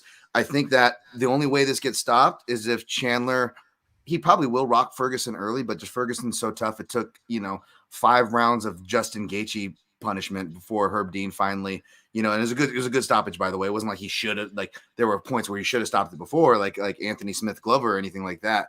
Like, so I'm not criticizing there. I'm just saying how much it takes to get Tony out of there. So unless Chandler rocks him, then sells out on the floor, and then the other planet that has to align is it's got to be enough to sell the ref, because I don't think Tony goes straight out cold, right? You got to sell the ref on it. Otherwise, the other way this gets stopped is Michael Chandler's going to wrestle, I suspect, and he gets cut just by looking at him, and Tony is going to elbow him off of his back, and maybe he gets like a cut stoppage or something. That's like super obviously low percentage. And the reason why I say this is because both guys are really tough to submit. Tony Ferguson's offense, but he's also got really good defense, even when he's dead to rights on a submission. What we saw with the Oliveira arm lock, that guy is not tapping, even if you do submit him. Whereas Chandler, it's something I always knew from training with him, and it wasn't my bias. I think he's proven it time and time again, right? Win or lose, these Eddie Alvarez fights where he's got him dead to rights on the RNC. Like, Chandler is not easy to submit either. And if you go look at Chandler's history, every 6 or 7 fights, the wild man decides to fight really boring. Go look at his record, right? These Goiti Yamauchis, these guys who are kind of dangerous top and bottom. But so what does he do? He finds the middle ground, and he actually will lean on his wrestling and his submission defense. And I feel like that's what he's going to do here. I feel like Tony Ferguson's pressure is going to put him there. It's a 5-round fight, so you don't got to worry about Chandler gassing and Tony coming on late. I'm a big Tony Ferguson fan, man. And what sucks about this is you're right, Clint, everyone's crapping on Tony. And the worst part about his run, and if Chandler does win here especially, it just makes everybody like myself, who was like, I wanted to see Tony and Khabib. I was high on Tony, and it makes us all look bad. And because I feel like Tony gets a really unfair rap. He really was good. He really was proven. He really did deserve his credit. At one time, his resume was more impressive than Khabib Nurmagomedov's. However, that time has passed, and because of Tony's style that made me and other people fall in love with him, he has run himself into the ground. And in going back to watch a lot of Justin Gaethje footage and all these other fights where I was watching Charles Oliveira and seeing Tony in these fights, it's not the guy I fell in love with, to sound creepy there, but you know what I'm saying, right? And yeah, man, as much as I love Tony Ferguson, I don't see it here. I think Chandler wins. I don't like the number. I don't like the inflation. But again, this is a 3-rounder, and even in the last 3-rounder with Gaethje and Chandler, it was a great fight. I think what people forget about is how much toward the end Chandler was kind of just dancing around because he was tired and getting beat up. So whether he's tired or not fighting his way, like, Chandler can either wrestle or he can stay on the outside. And to Clint's point, if they're both kind of doing their dances on the outside, we're not really getting a finish there. And we got the big cage as well for them to do a lot of their dancey stuff. So I like the over here. For me, it's deciding whether I want to do the over or maybe sprinkle small on like a Chandler by decision, because I think this is his 1 in every 7 fights where he decides to fight smart and go to decision. I guess I'm going to have to take a peek on what Tony by split is, since that seems to be my new move. Daniel, what you got here, buddy? The cuts, the damage. Hey, if there's a book out there that offers who bleeds first, you put the bank on Michael Chandler being the first to bleed in this fight. Yep. Yes. It's tough, man, because the books actually open at -155 Chandler. They were expecting a little closer fight than the current odds indicate. I mean, when was the last time you got +325 odds on Tony Ferguson? Now, granted, when was the last time Tony Ferguson was on a 3-fight skid? When was the last time Tony Ferguson got absolutely demolished for fucking 11 rounds or so in a row? However, it was, what did he get stopped in the 4th or the 5th round against Gaethje? I don't remember. It was the 5th. Like third minute of the 5th. It was a whooping, man. It was like, quote unquote life-changing blows that he took there, and then absolutely thoroughly dominated in the grappling department the next 2 fights, which is like kind of interesting considering, okay, on one hand, we have seen him get taken down in fights. You even go back all the way to that Danny Castillo fight, which people used to reference all the time and saying he can't beat Khabib because look at the Danny Castillo fight. Like, that would always be the reference point. It's just surprising because he does have doesn't he have like a college wrestling background, this dude? Like, wasn't he out there on the wrestling mats back in the day? I guess maybe he fell in love with his jiu-jitsu so much that, I don't know. My issue with Tony is the yes men that are around him, man. Like, I'm not sure that he's getting the proper looks in the gym. I know he's pushing himself to the limit in terms of the physical preparation. I'm just not sure that, sparring wise and technique wise that he's getting pushed. I feel like all the people around him are just kissing his ass and waiting for their, 5 to 10% cut of the paycheck. But at the same time, he's also +325. So I would not fault a 0.5 unit shot on Tony just to see if he's got a chance, because there are flaws in Chandler's game. Look, Chandler, he could fight a lot smarter and win a lot more fights because, I mean, the kind of athlete this guy is, the kind of one-hitter quitter he has, the wrestling background he has. You actually hear him talk. He's a very smart guy. It's just seems like he's more concerned with putting on exciting fights, and I understand why he's getting paid handsomely to do so. It's just that in a fight like this, like, let's not go spin for spin with Tony Ferguson, and let's not do a bunch of dumb shit here. Let's come out here, and if he comes out here and he plays it like he's supposed to, he's gonna win this fight. It's just you're not gonna catch me dead laying -465, -400 on Mike Chandler. Like, it's like we talk about the fights that Tony's coming off of. What about the fights that Mike's coming off of? Brutal knockout loss against Charles Du Bronx, and then the war with Gaethje. Like, Dana's comment was, I don't want this guy doing any interview. I want this guy to get in the ambulance right away and go to the hospital. Gaethje's comment was, had that been a 5-round fight, Michael Chandler would have died. That's not my comment. That's Gaethje's comment. So let's not just sit here and act like it's only Tony who's been going through shit. But Tony's definitely looked like a shot fighter. Like, at least, okay, I'll give you this. That uppercut he landed in round 2 against Gaethje, that's the one moment I can point to in these last 3 Ferguson fights that he's had. That's literally like the extent of it. Whereas Chandler, at least, knocked out Dan Hooker, which one doesn't simply do. Shout out to my boy. Oh, you saw Leo in the shot. Yeah, Leo, is Tony Ferguson live, my man? What do you think? Hey, he thinks Tony Ferguson's live, but at least like in these fights, like, Chandler's been having moments every single fight. The Hooker fight ran through him. Shout out to my boy Arnold Allen for also running through him. The Du Bronx fight dropped Du Bronx. The next fight against Gaethje badly rocked Gaethje. So at least he's having some moments. It's just, am I getting the total meathead Chandler, or am I getting somewhat cerebral Chandler? But even somewhat cerebral Chandler, you go back to these Bellator fights, not the first Primus fight where the nerve in the leg went out, but the second one, he won at 30-27, but he still got dropped by a jab in that fight. So, like, I don't know. I think, if anything, take a 0.5 unit shot on Ferguson. Like, you're probably throwing away that half unit. I get it. Like, but you just cannot lay -400 on Chandler here. And I say that and watch Chandler knock him out in the first 30 seconds, and he should have been -800, right? But Vegas was saying -155. So, I mean, if Tony's got anything left in the tank, he can possibly make this an honest fight. Back to Dan Tom's point, I mean, I remember when Tony Ferguson was out here salsa dancing against RDA. That's something that one doesn't simply do, guys. Like, I remember the stuff this guy used to do. So you remember the massacre against Josh Thompson? You remember what he did to Josh Thompson's face in that fight? The slicing elbows, the spins. He's got some nice kicks. You start to shoot sloppy takedowns on a guy like him. Don't forget about that Darson Anaconda series. So it's just, how shot is he? And also, has my boy Chandler had enough time to recover from that absolute war, that knock him out, drag him out fight? Like, even Shane Burgos and Billy Q, they were on the same fight. They're taking time off for a good reason. Chandler's jumping right back in there. Like, has his chin recovered? So I don't know. It's a tough one just because the line is where it is, right? If it's a pick 'em fight, yeah, I got Chandler. If it's minus 150, if it's minus 200 Chandler, I got Chandler. And I still got Chandler. It's just a pick and a bet are two different things. So if anything, I would take a half unit shot on Ferguson, but most likely I'm gonna sit it out. A pick and a bet are two different things. Daniel said it. Absolutely nailed it. But the last time there was a fight that was originally lined at a pick'em, and then I took a plus 400 underdog. It was Aljamain Sterling who stole a fight from Piotr Jan.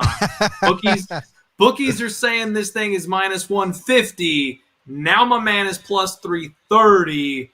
It's one of my favorite spots in the world. You know where my money might end up. DQ incoming, baby. Point deduction. 12 to 6 elbows by Ferguson. Danny, how about you, man? Do you have an opinion here on this one? Yeah, so I guess I'm not really going to round the trio out. I mean, everybody knows, the elephant in the room here. Everybody thinks Ferguson's washed and whatnot. And I guess the big key talking point that nobody's really brought up that I think needs to be mentioned is the fact that Chandler isn't coming into these fights trying to wrestle. He's trying to stand and bang most of these guys. Obviously, the Hooker fight in pretty quickly, but like, I don't think he's going to come into this fight trying to look to wrestle Tony personally. And that's just me personally. And I love the over 1.5 call, the minus 140, because Tony's been historically durable. And I think that Chandler has to kind of play it smart and kind of utilize that wrestling. But I just think his fighting IQ isn't that great, like you touched on, Dan. And so, yeah, dogger pass situation. I don't really hate anybody back than Tony. All right, short and sweet. I love it. Yep. And Danny, if I could get you to mute yourself, just because that echo in the background when you're done talking. That's why it's cut. No sweat, man. No sweat. All right. Hey, everybody. We are getting down to the nitty-gritty of this card. It has been 2 hours already, so thank you so much to my guests for hanging with me on the Council of Dan's roundtable. We knew this was going to be a long one since it's such an epic card, but we're getting to the good stuff real quick. One final word from our sponsors, and then we got the title fights.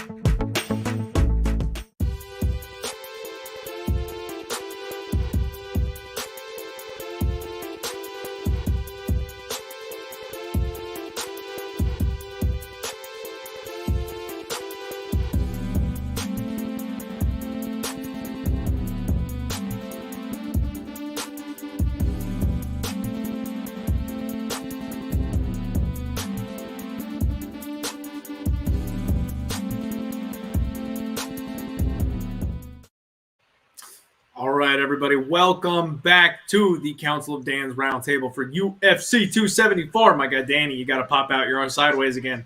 Quit doing handstands. Next fight on the docket, everybody. First of our title fights here. Rose Namajunas coming back, taking on Carla Esparza. The rematch. It has been a long time in the making for these two ladies to meet in the center of the cage once again. What we've got here is I'm clicking all the wrong buttons. That's what we've got here. Rose Namajunas, man, I just the paths that these two fighters have taken to get back to this point absolutely blows my mind. You know what? I don't want to get too far ahead. Somebody remind me. We've been talking too much. Is it my turn? Do I go first on this one? I think I go first. Do I go first? I think Do I it. go. Yes, I think so. I don't know. all right. Chandler Ferguson. I don't know who went first on that one. I don't Man, think it was- I it didn't wasn't want me. to take. No, I went last on that one. You went last. Did I not on that one? Yeah. You did go last. That means I started that last time. Dan, kick us off. I don't want to take anybody's moment. Yeah, and sorry about that. I was trying to reconnect the AirPods. They're dead, but they're good now. And when I was trying to reconnect them, I guess the sound was just going in and out. So I'll just mute myself when you guys are talking. No big issue. You're good, man. Been taking a lot of flack on this pick though. I got a unit and a half on Carla plus 165, and I have a quarter unit on her by sub at plus 1500. I know our guy Dan Levy here was talking. No two fights are the same, but to me, since that first fight, the second Wiley fight is the only fight that we've really seen Rose's defensive grappling be tested, and she was taken down, held down fairly easily, arguably even lost the fight in my opinion. It was a close fight at the end of the day. It goes 5 rounds. I think Carla's obviously the much better wrestler. That hasn't changed. It's not like she's regressing. We saw her just get a TKO finish against Yan Zhao and absolutely dominated her in the last fight. I think Carla's got everything that she needs to be able to win this fight. I think she could finish this fight. To me, why I love the dog shot on her at plus 165, it's like, I don't think the finishing ability is that so skewed to Rose. Like, I think everybody's just kind of thinks that Rose is easily going to knock her out and whatnot. I think the finishing is actually close to 50-50. I think if this fight hits the mat, I think Carla can easily TKO her or submit her like we saw in the last time. Obviously, that was so long ago. But on the feet, I don't think this is like Rose KOing her super easy money type spot. So like Rose minus 200, I think to me, she just has to fight a pretty smart fight and end up going the full 25 minutes. I don't see her having a huge KO threat. So I love Carla in the spot. Okay, so we got an early call here on the dog from our guy, Danny. For me, just the pads that these two fighters have taken for the last couple of years absolutely astounds me. I mean, we have Rose absolutely growing up in front of our eyes, coming off the Ultimate Fighter, working her way up the chain, KOing freaking Joanna. I mean, to KO both Joanna and to have KO'd Wiley Zhang, like the fact that she started off as a grappler and is now knocking out two of the, one of the hottest prospects, two former champions, arguably the go to the division before Rose got up here. She's been in nothing but title fights except for that one rematch with Jessica Andrade for the past, 4 years at this point, 5 years. Rose is on another level right now. She's going to have a 2-inch reach advantage here in this spot. And it's so crazy because coming into this week, I was absolutely intending on betting Carla Esparza. Like pre-tape, pre-study, my brain just said that, you know what, Carla's made all the improvements. The storyline is there. She's the former champion. She got beat. She's been working for 10 years to get back to her strap, and now she finally gets her chance. It's a legacy fight. She gets to prove the entire world wrong and come back and take the belt from a woman who she already submitted once before. Story writes itself. And then I got looking at the tape, and guys, I don't know where all the love is coming from Carla Esparza once you look into how these women actually fight. Right now, Rose Namajunas is a minus 200 favorite, plus 175 on Carla Esparza, and I am seeing nothing online but love for Carla Esparza. Honestly, I think she's turning into a bit of a public dog. I don't know if any of you have gone back and rewatched the fights that Rose Namajunas had with Wiley Zhang, the fight she had with Joanna. Like, she has come from a fighter who I thought was mentally weak, somebody who I thought would pack up her bag and go home if she really didn't like how the fight was going. She's turned into a straight killer. And the fact that Wiley Zhang, even mixing in those takedowns, I know the rematch was close, but in my opinion, Wiley Zhang has a much more well-rounded game than Carla Esparza does. Carla's decent on the feet. Her boxing is okay. It's nothing to write home about. I think she's going to have to blanket Rose in this fight for pretty much 25 straight minutes to get the decision. And I already told you guys about those fans in Arizona. Trust me, I'm from around here. They're not nice. And if Carla Esparza is on top of Rose, all she's going to hear are boos. That's not going to do her any favor with the judges, not even a little bit. And we saw Rose get up from under Wiley Zhang, who is training under Henry Cejudo at Fight Ready and is one of the most physical specimens in this division. I know that Carla Esparza is more technical than Wiley Zhang is when it comes to her wrestling. But Rose has already shown us that she can get taken down, get back up, and then engage in a striking affair on the feet. And on the feet, I don't think Carla Esparza has anything for her. At the end of the day, I think this is favorite or pass. What we've seen in UFC fights, I need to call up my guy, Gianni the Greek. Younger fighters win rematches. The older fighter does not tend to win the rematch, and we know how that first fight went. You think Rose is taking this one lightly? Like having the chance to get one back over one of the first losses that she's ever experienced. I think it was her first UFC loss, or maybe her first finish loss. Like this is going to mean something to her in a big way, in my opinion. And we've never seen Rose in the kind of condition and shape that she is in. She already needs to be talked about as challenging Joanna for being the GOAT of this division. And if she gets a win over Carla Esparza on Saturday, that shit is solidified. Like there's nobody we've seen like Thug Rose. And the fact is she's still young. She's still hungry. I can't go against her here. I think this is favored or pass. And I think this line in hindsight might look short. I think minus 200 on Rose might be a deal. Dan, how do you see this one playing out? This is tough. I'm currently well, I shouldn't use any of the analogies of deep. We're talking about a women's fight here, but I'm in the middle of researching this one. I'm not deep in anything, but yeah. So it's a little tough for me because we all have those fighters. We have to call out our own biases. Something that we all don't do enough, and I try to do my best to do it, and because it's easy to fall off it, and sometimes it takes getting picks wrong, bets wrong, to realize these things. And I don't know if it's so much because of the bets or the picks. Obviously, we won't get into it, but I have a bias against Rose Namajunas. That being said, it's my job to look at these fighters with their skills, and she is a damn skillful fighter. She is, to Clint's point, she's overcome a lot of hurdles, whether they were ones projected on her or ones that you can really just look at the resume and make like legit accusations. Like she's answered these things in some shape or form. That being said, because of my bias, the way I work is I almost will overclock the steering wheel the other way, right? I'll go the other way. So when I was teaching martial arts, if I liked a student, I would be harder on that student. I'm not saying it's right or wrong. Probably is wrong, if anything, but I'm just being honest, and we all have to be honest with ourselves of how we go about things.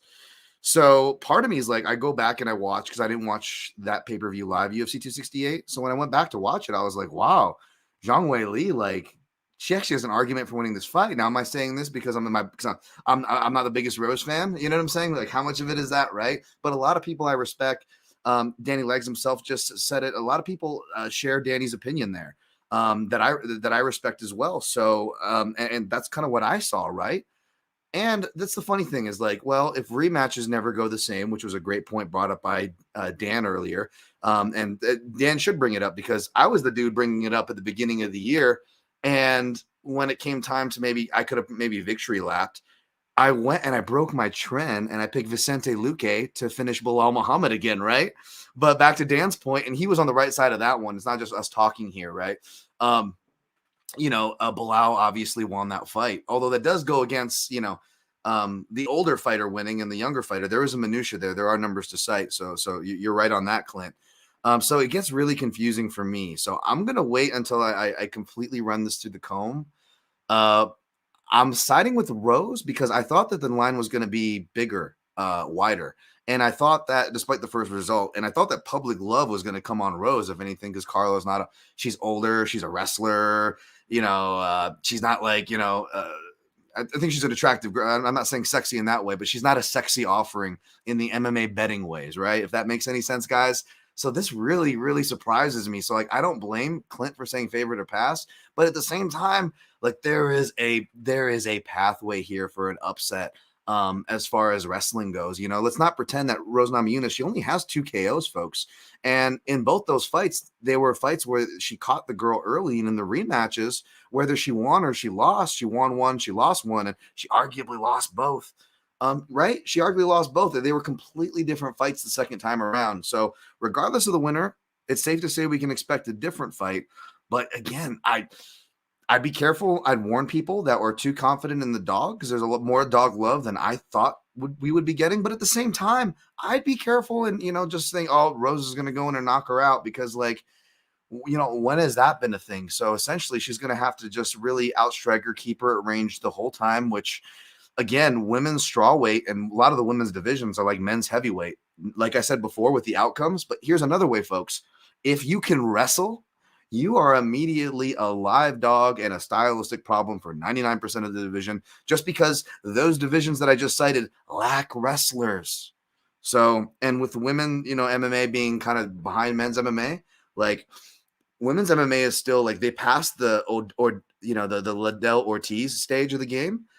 They're probably in like the beginning of the Fox era, though. You know what I'm saying? In comparison to the men's, and in the beginning of the Fox era, even wrestling is still very dominant. You know what I'm saying?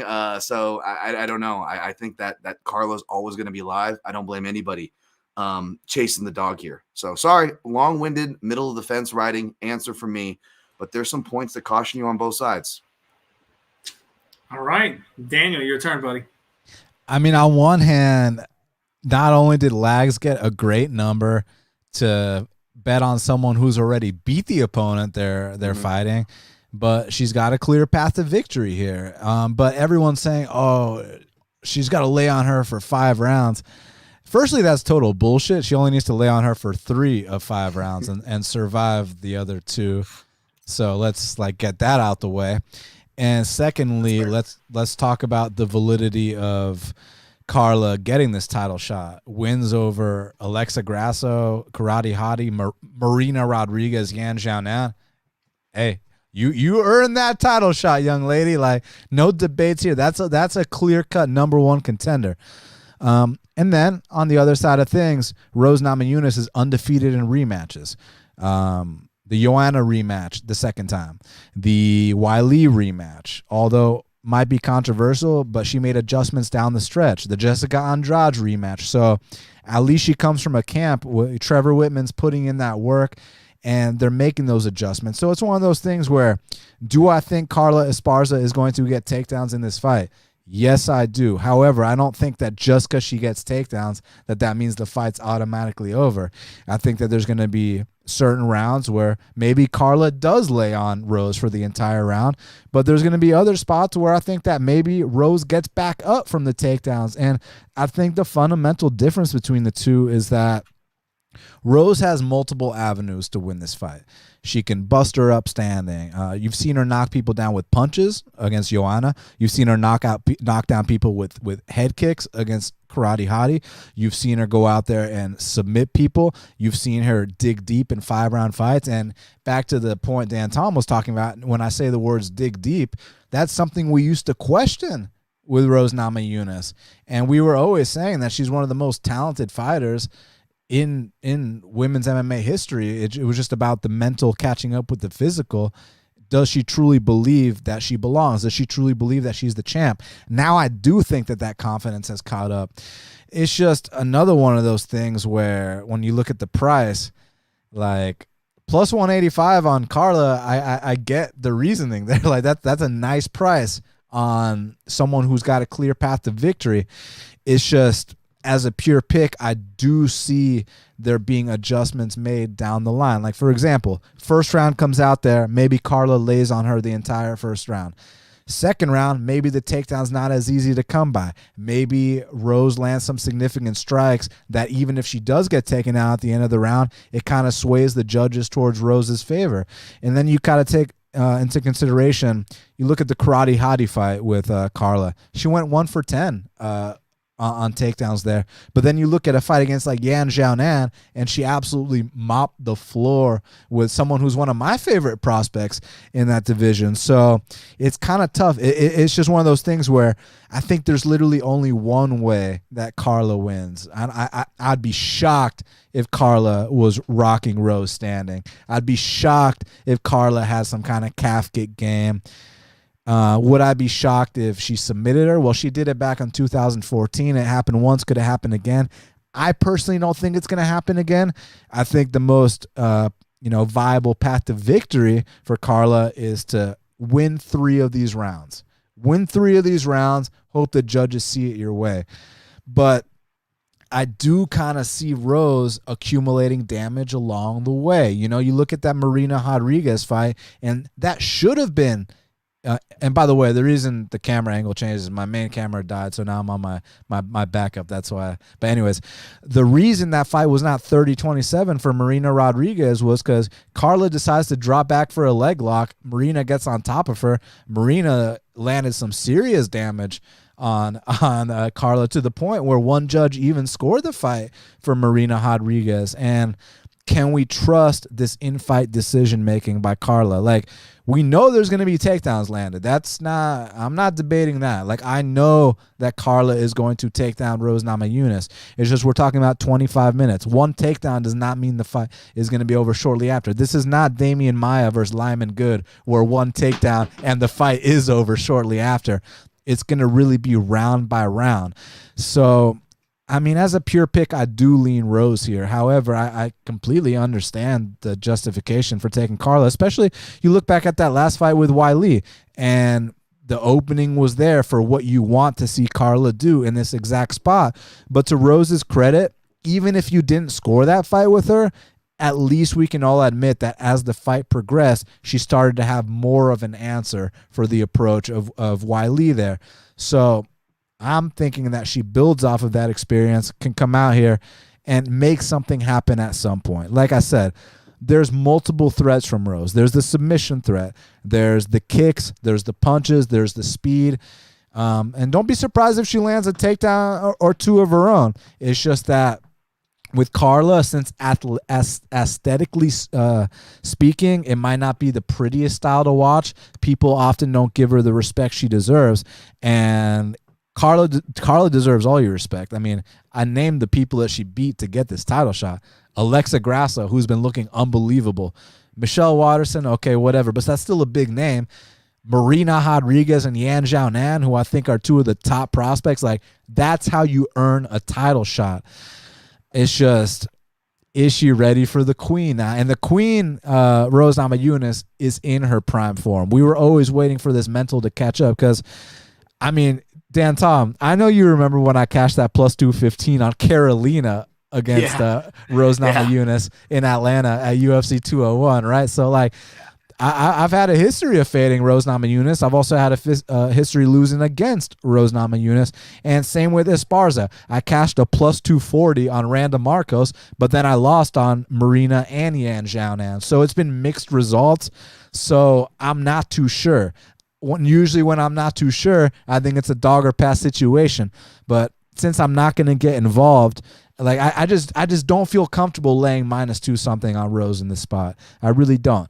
-150, okay, maybe then I'm going to be a little intrigued. But -2 something when the person has a clear path, I'm just going to go ahead and pass. But I think Rose does have more ways to win, and as a pure pick, I will take her to defend her belt. All right. That is the co-main event breakdown, everybody. And the one last thing I want to add to that is something that I've seen really tend to work out pretty well. I need to go back and dig up numbers for it, but reverse line movement when it comes to mixed martial arts. When you have got everybody and their mom piling up on one side of the fight and the line heads the other direction, it's being moved by people who know something we don't. So, everybody talking Carla, but that line ticking from -180 to -200 has my attention.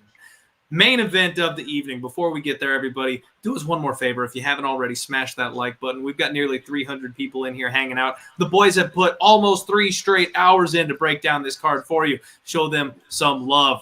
Main event time.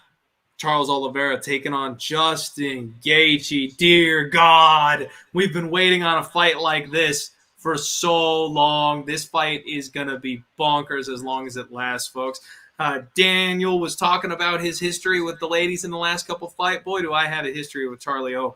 I was the man who always called him a quitter. I knew that it just would take the right opponent to make him pack his bags up and go home, and he shut me up left and right. Got lucky a couple times, in my opinion, squeezed by those couple spots where maybe I could have got him, and then it was too late, because he changed it all around. Now that man is a bona fide champion, and I have nothing but good things to say about him, especially that Chandler fight. The way he was essentially a dead man walking, went back to his corner, shook it off, came out and kicked ass. I have nothing left to say. It took me too long. I am on the Charlie O train, and I'm definitely not going to be looking to put my money on the other side of him if I can at all help it. Charles Oliveira is a -170 favorite in this title fight, defending against Justin Gaethje, who's a man I've had a whole lot of success on. I've gone to the well with Justin Gaethje quite a bit. Again, I'm going to talk about it. Trevor Whitman the way that man breaks down his fighters, the way he takes them up to the next level. I didn't mention it, but that's Rose Namajunas' head coach at this point as well. He just turns these people into something else. They are phenomenal under his tutelage. And Justin Gaethje, we've seen him be reined in just a little bit more reined in recently, and that's shown to be successful. He was able to drag his opponents deeper, keep up a pace, not necessarily sell out for that knockout blow, and it's paid dividends. He's looked very well doing it. Man, I have a hard time going against the champ in this spot. I think it's Charles Oliveira. I think it's and still. I do think Justin Gaethje is going to have some success in the striking, but what we've seen from Charles Oliveira, being able to shift gears and go full Khabib on people with the wrestling, the blanket control, breaking Dustin fucking Poirier, like that is not something that you do. I'm more than impressed. I don't want to be against either of these men. I'm going to say the champ retains his title, but Justin Gaethje is Justin fucking Gaethje, and don't be surprised if he, breaks a man's leg off or sends his head into the third row, because it's what he does. Dan, what about you, buddy? Yeah, unless you can get some crafty angles here, this might be a bet or a fight that either forces you to bet aside, or to aside in a direct method, or just to stay away if you're not confident. And that the latter is probably the smarter. But this one I did fully run through my comb and break down, so you guys are going to get the unfettered a little sneak peek of what's going to be on my in-depth. I'll try not to make it in-depth, though. That being said, basically, it's easy to like Justin Gaethje, right? It's easy to have him as your favorite fighter. It's easy to pick him. It's easy to bet him, because doing any of those three things, you're not going to feel stupid, right? Because who doesn't like Justin Gaethje as a fighter, right? Like, who doesn't, you know what I'm saying? Like, who's going to call you stupid for saying Justin Gaethje can win this fight? So for that reason alone, I'm surprised there's not more love, and I wouldn't be surprised to see more love on Gaethje. But for me, I'm going with. Have you guys seen The Wire? Any of you guys? You guys watch Yes, The Wire? sir. Yeah, Dan, you know what's up. Then it's one of the best, and I'm not going to argue. I gotta get around to Sopranos. I know that's a great one. There's plenty of great series, but The Wire, it's got all these great actors. You got Idris Elba as Stringer Bell. You got Avon Barksdale. You got all these different rival gangs, and they're all going for the crown, right? And lightweight is this lightweight is our division. That's like the middleweight, the 80s, right? Like the Sugar Rays, the Hagler. Like that's what we're seeing. We've got Conor, Poirier, Gaethje, Dumont. Like we are so lucky right now, folks. And amidst all that chaos, just like in The Wire, there was this character named Slim Charles. And he starts off as a bottom guy just slinging dope. But Slim Charles, he always kind of, he stays loyal. He kind of like, Charles Oliveira, he's got a good camp. It's not like he's got a bad camp, so it's easy to stay loyal, but he stays loyal to the camp. He doesn't jump around like the other guys so much. He takes L's along with his team. And certainly Dumont has taken his L's, but he kind of learns. And after the dust settles of this chaos, Slim Charles was the guy that took out, spoiler alert, Cheese there. And he becomes one of the head guys. And, it's just, I don't know, man. I know it's a stupid analogy to lead off this breakdown with, but Charles Oliveira has kind of done the same thing. And I love seeing that. I love, you were just mentioning Dan Hooker and some other veterans that have phased out. And that's true. That's the way of things. I think it was Dan Levy. And that's true. The old guard, that's the way of the sport. I love the old dudes, but the old guys got to make room for the new ones. That being said, I would say 2021 in this year, guys like, Dumont or Glover. Another reason why I warn people to write people off because of age and to call people chinny is a very dangerous thing. It's a very dangerous thing to call people chinny. I know Dan Levi had a post earlier about, arguing with people about font. You could argue, and I agree with Dan, you could argue that he's durable because he recovered from that. It's how you bounce back from things. And Oliveira is one of those guys. So nobody should discount him here. That being said, can he get iced by Gaethje in the first round? Yeah, I think so. Maybe even the second, but I feel like it's going to be a one-round fight here. I think body work's going to be the key. Gaethje looks to be smartly doing a lot of body work. That was missing against Khabib to keep Khabib off him. They were going legs and head. If you notice, Gaethje doesn't go to the body much, and it pays for it. Really smart, both from a stylistic perspective and Dumont, he can be hurt to the body. That being said, he's not cutting the crazy amount of weight like at 145. He's kind of slowly bulked up his weight. I call him Slim Charles, but the guy's actually put some muscle on. And I think that body work's going to be key, more specifically the front teep. Everybody who's ever thrown a front teep or even just like a body kick, whether it be James Vick or more recent fights of Gaethje's, I think even Chandler was able to hit his leg. Like people who kick Gaethje can actually do really well. And that's what Dumont has. He's got a lot of kicks, knees, and I think those front kicks and knees are really going to F up Gaethje's style. I mentioned, Trevor Whitman turning his fighters into back foot fighters. That can be good. It's fundamentals, but against fighters like, whether it's Rose against Carla, something to keep in mind, folks, a fighter that wants to get you against the cage, or again with Dumont, his kill zone for his submissions and his takedowns, which are underrated. He's got clinch and shot takedowns. They happen against the cage. So if Gaethje follows the trend that he's been fighting and fighting smarter, I like the style, by the way. Trevor Whitman is a genius. No one is wrong for saying that. I completely agree. But from a stylistic perspective, you need to be pressuring Khabib. That's why a lot of people that picked Gaethje to beat Khabib were upset, because this was when Gaethje was still involving that style. And okay, it worked great against Tony. That's a good style to have against Tony. But against a guy like Khabib, who's going to try to come and take you down, it's completely different. And we saw that inherent, difference. The other inherent difference is that with Tony, even on a semi-shortened camp, remember, it actually got extended. So Gaethje actually technically ended up getting a full camp. Nevertheless, impressive nonetheless, right? That being said, it was much lower pace. Gaethje was able to control it. And even if you go back and look, and I agree that end of the round 2 was the highlight for Tony by and far, but the first 15, like Clint was saying, was competitive. And even at the ends of round 2, which obviously Tony has momentum, but even fast forwarded to round 4, Tony's been getting the crap kicked out of him. Like even late in that fight, anytime Tony puts more than a couple punches together and actually wants to push Justin back, he pushes him back every time. Does he do anything meaningful with it? No. Who gets the better shots? Of course it's Justin. No arguments there. But if we look at directionality, Justin Gaethje is automatically going to give himself a handicap in this fight if he fights the way he's been fighting.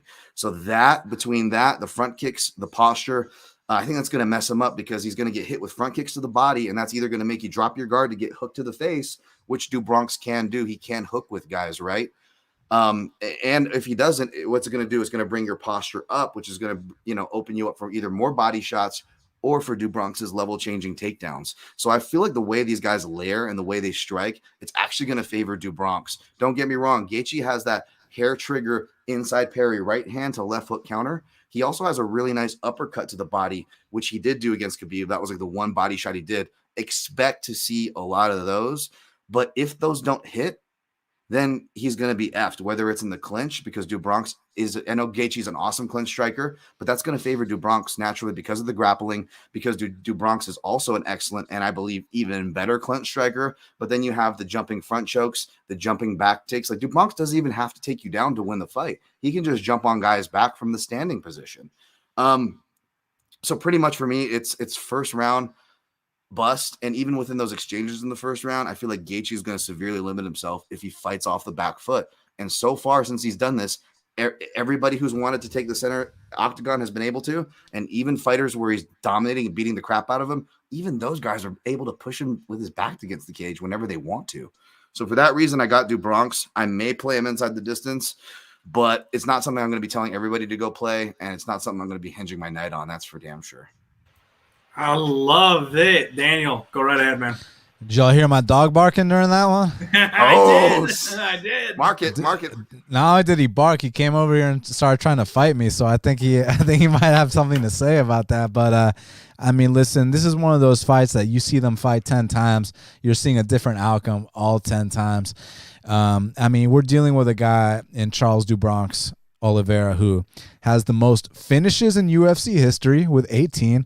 The most submission wins in UFC history with 15, the most submission wins in UFC lightweight division history with 9, most submission wins in UFC featherweight division history with 6, most post-fight bonuses in UFC history, most performance of the night bonuses in UFC history. I mean, and he's on a 10-fight win streak or so, around there, something like that. And then you look at a guy like Gaethje, he's the first fighter in UFC history to earn post-fight bonuses in each of his first 7 UFC fights. And in 9 UFC fights, he's got 10 bonuses.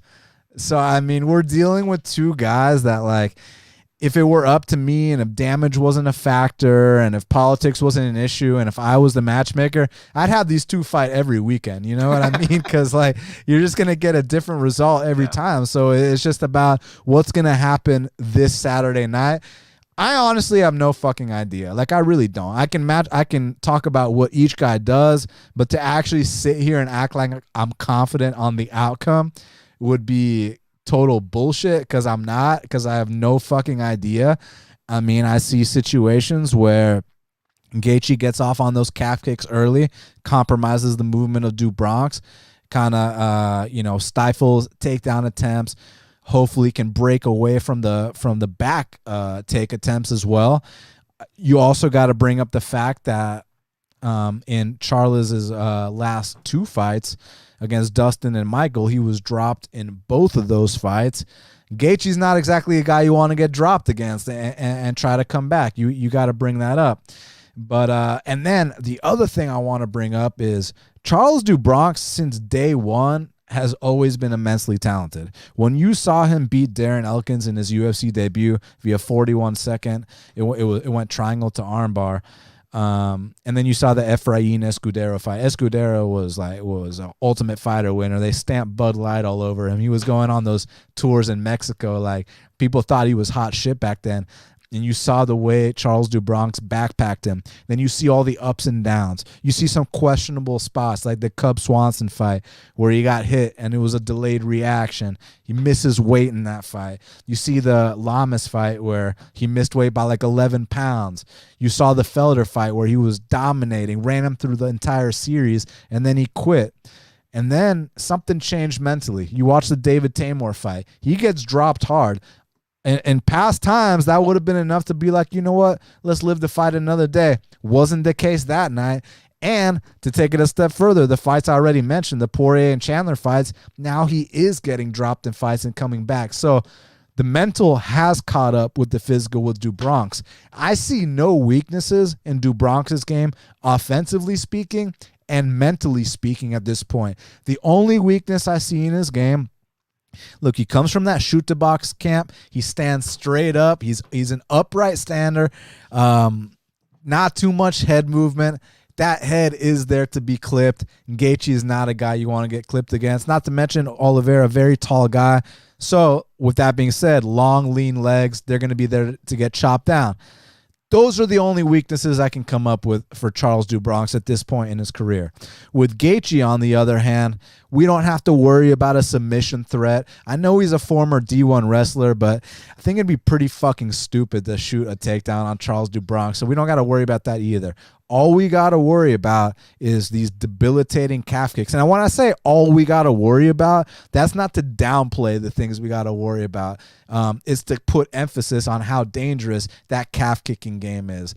The precision of his punches. He's always been a hard hitter throughout his entire career, but in that Tony Ferguson fight, it's not like he was just closing his eyes, putting his head down and chucking bungalows and, hoping that some landed. Because if you watched his World Series of Fighting career, that's how he used to fight. The Luis Palomino fights, I know my boy Dan Tom remembers those. All these fucking fights he had in World Series of Fighting. It was one of those things where we were wondering, like, man, how much longer can he keep that style going for? Like, one day this guy's gonna get brutally knocked out. And when he did take those two back-to-back knockouts against former champions and future Hall of Famers in my eyes, and Eddie Alvarez and Dustin Poirier, it seemed like he changed things up. And these recent performances, I mean, the way he handled Vic, and guys, don't give me no shit about, Vic gets knocked out every fight. Guys, Vic was 9-1 when they fought. Vic was a betting favorite when they fought. You used to be able to bet on Vic in 10 straight fights and win 9 of them. So Gaethje actually changed that man. You look at the Barboza fight. People talk about how Barboza's the hardest kicker in the UFC. Gaethje's the guy that comes out there, throws 3 calf kicks off the bat on Barboza to let him know what's what. The Cerrone fight ran through him to a point where he was shouting at the ref, like, dude, can you let this guy have a little room to breathe? I just teed off on like a 10-punch combination on him. The Tony Ferguson fight, Tony's never been the same since then. And then the Khabib Nurmagomedov fight. I didn't really notice it while watching it, but if you hear Khabib talk, he was like, man, those fucking calf kicks, I was like, God damn, like that shit. He didn't use profanity because he's a classy guy, but like he implied what I'm saying.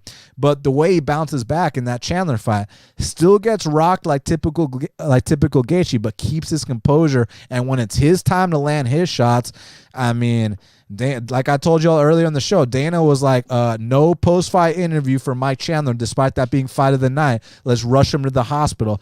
Gaethje's comments were, had that been a 5-round fight, this dude's going to die. And then back to Oliveira, like I said, every single thing you want, offensively speaking, is there. The hands, the kicks, the knees, the elbows. Like we talk about his back takes. How about we talk about his blast double? How about we talk about this guy's body lock takedown? How about we talk about the fact that when he went in there with Tony Ferguson, a former collegiate wrestler, he picked him up the same way Hamza picked up Li Jingliang, walked him across the octagon and slammed him down. And had Tony Ferguson not been the nut that he is, would have tapped him out with an armbar. So, I mean, and then Dustin Poirier. When Dustin Poirier gets guys hurt, you guys know about the Dustin Poirier blitz. Dustin Poirier goes off on 20 punch combinations when he gets guys hurt. Dubronx overcame that. We can't talk about this quitter Dubronx no more. The guy that, I don't want to say he faked an injury against Max Holloway, but, the reports came out and he was completely fine a couple days later.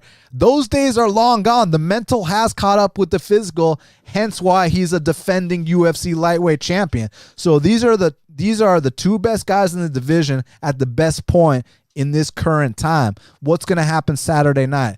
I don't fucking know, guys, because like I said, these guys fight 10 times. It's a different outcome all 10 times. So that means it should be a dog or pass situation.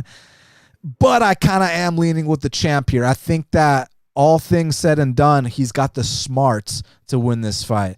Not that Gaethje's not an intelligent guy. He went to Arizona State? Is that what? Someone correct me. I don't want to fuck that up. He went to a good school. He went to a D1 school. He's a smart kid. It's just that he enters this mode where, man, he eats too many shots for my liking. And it's not just about Charles Oliveira taking his back. It's not just about getting into a scrambling situation. Don't be surprised if Charles Oliveira wobbles and rocks and possibly knocks out Justin Gaethje. He said he's going to knock out Justin Gaethje. And whenever a Brazilian fighter says they're going to knock out someone, remember when my boy Jose Aldo said he was going to knock out Frankie Edgar? It ended up not happening. That was back when you could hit Frankie with a baseball bat and he could keep walking forward. But whenever they say stuff like that, I usually listen. I'm going to cause Oliveira to defend his belt, but I cannot fault someone for taking the shot on Gaethje. You get, what are the odds right now? You get plus 155 odds on Justin Gaethje against any man on planet Earth at 155 pounds, not named Khabib. And I understand your reasoning. I just think that right now, Charles has paid his dues to a point. I mean, I've been watching this fucking guy since I was in high school, and now he's a defending world champion. That's called paying your dues. Not that Gaethje hasn't paid his dues either. I just wish I could watch them fight 10 times. I can't. So this Saturday night, I'll pick Charles Dubronx to defeat Gaethje in Arizona. We got one last analyst here for you, Danny, my friend. Round out the show for us. What do you think about the main event here? I was thinking with that long-winded of a breakdown, Dan was going to have a bet for us. But I should, right? I should. I'll try to keep it pretty short and sweet. But to first touch on the college, Northern Colorado for Justin Gaethje. What was that? Sorry, I missed that. Northern Colorado. Oh, so he's from Arizona, but he went to school in Colorado. Yeah. Oh, okay, my bad, dude. Yeah. So similar to you guys, as soon as this fight was announced, love the matchup. Just for me, because I love backing Oliveira violence props. In the Chandler fight, I had 2 units on the under 2.5 rounds minus 140. In the Dustin Poirier fight, I had 3 units on the fight doesn't start round 4 minus 152. And going back to the well here, I don't know how this fight goes 12.5 minutes. So we got Justin Gaethje, Charles Oliveira, the under 2.5 rounds minus 134. I got 5 units on that personally because I think that either Justin Gaethje compromises that leg, finds the kill shot early on Charles Oliveira, or Charles Oliveira is able to get the back and submit him. Like, I think the gap is that big on the ground that one takedown, it's probably the fight. And then on the feet, both these guys can hurt each other. Like Dan touched on, the durability of Charles Oliveira is really the only question that I have for him. I don't question his heart. I don't really question the volume. I don't trust question anything about the pace or anything. I think the under is the easiest bet on this fight on the card. I think it's the most obvious bet of the year so far. Okay. Very strong there. Dan, go right ahead.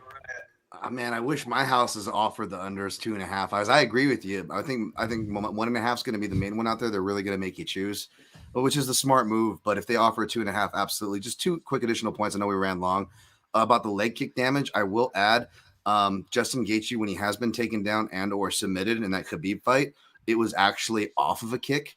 And it wasn't even a clean catch. And Charles Oliveira, I've seen him body kicks, tie kicks, head kicks, and leg kicks get takedowns off of all of those on a regular basis. So between that and what I suspect is Gaethje and that camp going to be moving away from the leg kicks because they saw that, and they saw that body shots are going to be more effective against Dumont in particular, much less against grappling threats. I think so there. And also, I will say two different things is that the grappling pressure, Gaethje reacts to differently. He wasn't punching as much as frequently. There was almost a panic early on in that Khabib because he knew what was coming. And you hate to discount fighters or go off of rumors, but the rumor of that Justin Gaethje doesn't train the ground, I could easily believe it with anybody who's kind of gotten there and the way he's acted to it, because you can even go back and watch his wrestling matches when he's forced to do, he can't punch, he can only grapple. And I watched those and it was the same thing. He has really good first layer defense, but guys who can continue to push the issue will panic him, will tire him, and they'll eventually vine him out. And people are taking his back and doing everything but the RNC because, again, it's collegiate wrestling. But again, these themes transfer. I think that's there. So I think that's going to be an extra thing. And one last thing about the knockout, because the durability is right. All the Dan's touched on it here. And Clint, I know you're not arguing with us on that one as well. But here's the thing. If he can't get the attritional knockout from leg kicks and even the body shot, because very few refs will call off from a body shot. See Clay Guida, Leo Santos, and plenty of others, right? Overeem and Travis Brown, right? They'll give you a chance to fight back from those. He's going to have to knock him out clean and cold. And Charles Oliveira has never been knocked out clean and cold. And the times he does, those could be like the check please Club Swanson times where we're back to what you guys were saying, that when he was, I hate to throw that accusation, but back when he was quitting, right? And I say this because all Charles Oliveira, even if he gets dropped or rocked, which I think he will in this fight, I think he's got to get out of jail free card that other fighters don't, because he just has to fall to his back and Justin won't chase him there. Justin almost knocked out, and I think he came closer than people realizing, especially with Chandler's history, to knocking out Chandler in the second round, guys. But what does Chandler do? You could have stopped the fight right there and I wouldn't have been mad. I don't even think Chandler knew where he was, right? And I think he rehurt himself on the takedown. Neither here nor there. After that uppercut, second round, Chandler Gaethje, he sits to turtle after not knowing where he was. The ref could have stopped it, and he just grabs onto a single. And Justin Gaethje has him dead to rights there. What does Justin Gaethje do? He does nothing. He's like, do I push? Do I? He couldn't break away, and he was too afraid to advance. He got stuck in a negative position, and he still won the fight and should have won the fight. But the fact was he couldn't do anything to his opponent. If he couldn't do that to Michael Chandler, who, to Danny Leg's point, has been fighting stupid, despite me predicting that you will wrestle, to Danny Leg's point, has been fighting stupid, fought stupid in that fight, and Gaethje still couldn't finish him. And Chandler, if even without the head-to-head matchup of him and Oliveira, I love Chandler. You could say he's just as, if not less durable, arguably, than Oliveira as far as glass cannon goes. So I feel like that's something we got to keep in mind here if you're hoping for the Gaethje knockout. I just feel like Oliveira's got to get out of jail free card because he can just drop and recover. And Oliveira will still do that Brazilian stuff, baby. He's not quitting anymore. But even in a fight that he's dominating like Tony Ferguson, the first time you give him a foul and a chance to take a break, oh yeah, he's going to a corner, he's pouting, he's ignoring the ref, he's getting his breath back, he's doing all the vet stuff. We see Arlovsky do it every fight, right? Even if he's winning the fight, he doesn't care. He's going to take the break. He's going to break his opponent's momentum. He's going to frustrate him. He's going to get his breath back. And Chucky Olives is not quitting. Instead, he's turning those into kind of vet moves. So I wouldn't be surprised to see him do that here. Sorry, long-winded. No, that was great. That was all awesome stuff, and I'm sure the people at home appreciate it, folks. We've gone a full 3 hours for you breaking down UFC 274. Longest podcast in show's history for you this evening for this epic card. Do me a favor, follow each and every one of these guys, show them some love and appreciation after we get off this show for putting in the work on this one for you all. Real quick, everybody, since this was such an epic show, if you've got a favorite bet, something we uncovered for the show, something you locked in beforehand, let's go around the horn one time real quick. Let the people know what your favorite bet, at least so far, is for this show. Dan, let's start with you. Shout out to Danny Legs. If you can find that under 2.5 for this main event, I don't hate that. And then I'm pretty sure I'm in lockstep with my guy Clint as far as not hating the over in Ferguson Chandler, 1.5 minus 135-ish neighborhood, playable chalk in my opinion if that's your style. And then opposite ways the under, and I believe at least Clint, I'm not sure the other guys. I don't want to speak for you guys. And I didn't lock it in, and neither is Clint, I don't think. But just what I'm looking at as far as is that under for that Lauzon and Cerrone fight. 2 women underdogs look tempting. I'm going to have to go looking more into Carnelossi and Gatto. But that's all I got my eyes on really right now, and outside of my take on the main event, of course. I said give him a favorite bet, and you got 5 out of Dan. So there you go, folks. Daniel, you are up next. One bet, please, for the people before we break out of here. Yeah, firstly, just want to thank everybody for being here, man. I've been reading y'all's comments, and you guys are hilarious. Some of the stuff y'all been saying, and it's awesome that you stuck with us for 3 hours, so truly appreciate that. I only got one bet on the card thus far. I mean, it's only Monday, so we got plenty of time to make more, and that one bet is Randy Brown. You can follow me at Best Fight Picks on Twitter or at my Bet MMA Tips, which is Best Fight Picks, and that's where I'll post all my bets. And if you guys are hearing me for the first time and you'd like to hear me again, my podcast is called Half the Battle, and it's available everywhere podcasts are found. So thank you guys again. Thank you, Clint. Thank you, Dan and Danny. And I appreciate you guys very much. Thank you. I was going to do the shout them out, thank everybody on the next go round, but Daniel hit it right on the head. Everybody's going to get their moment. Thank you guys for coming on the show. Sincerely, from the bottom of my heart, love you guys. Danny, you're up next. Best bet, and you might as well shout them out. Let them know where they can find you as well. We'll circle back over to you, Dan Tom. All right, so I guess I'll start with that first. So you can catch me on as my Twitter right here at Danny_Lags, and on Wednesday nights, Club and Sub podcast, me, John Stargarian, Luke from Sparring with Reality Betting, chopping it down as always. And then for favorite bet, as I touched on, the under 2.5 rounds in the main event, I have that at minus 134. It looks like it's available for still minus 150. I love that. If you can't get your hands on that under, I love Carlos Esparza this week. All right, there we go. And Dan, for you, my friend, you already gave your bets off, so why don't you tell the people where they can find you and what you got going on for content? Yeah, at Dan Tom MMA on Twitter is where I'm most active. That's where I'm better at posting it. But yeah, of course, I give off my bets on my betting sheet at oddscheckerus.com for that. And then I do in-depth analysis at MMA Junkie. And of course, I go over all the analysis and bets on the Protect Your Neck podcast, which you could find on the interwebs or something like that. But thank you guys for having me. Seriously, this was awesome. Danny Legs, it was great to see you in here too, man. We went 3 strong with Dan's, and I always love doing shows with Clint. I love when we're in lock on certain things too. So we'll see where we end up, Clint. But this was awesome, guys. Thank you. I completely agree. I think we uncovered some good shit today. So thank you all one more time for coming on the show. For my favorite bet so far, haven't locked it in yet, but as soon as we jump off here, I'm going to be piling on the under 2.5 for Cerrone and Lauzon. I think that's my favorite spot on the card at this point. Everybody, sincerely, from the bottom of my heart, starting to lose my tongue here at the end of a long podcast. We are so grateful for you guys. Without the fans, without the viewers, these shows wouldn't take place. They wouldn't be nearly as fun. You guys were hilarious today, as Daniel was pointing out for us. So thank you. Support my guys, all my co-hosts, the Council of Dans. We appreciate you guys donating your time this evening. Everybody go out and kick some ass this week.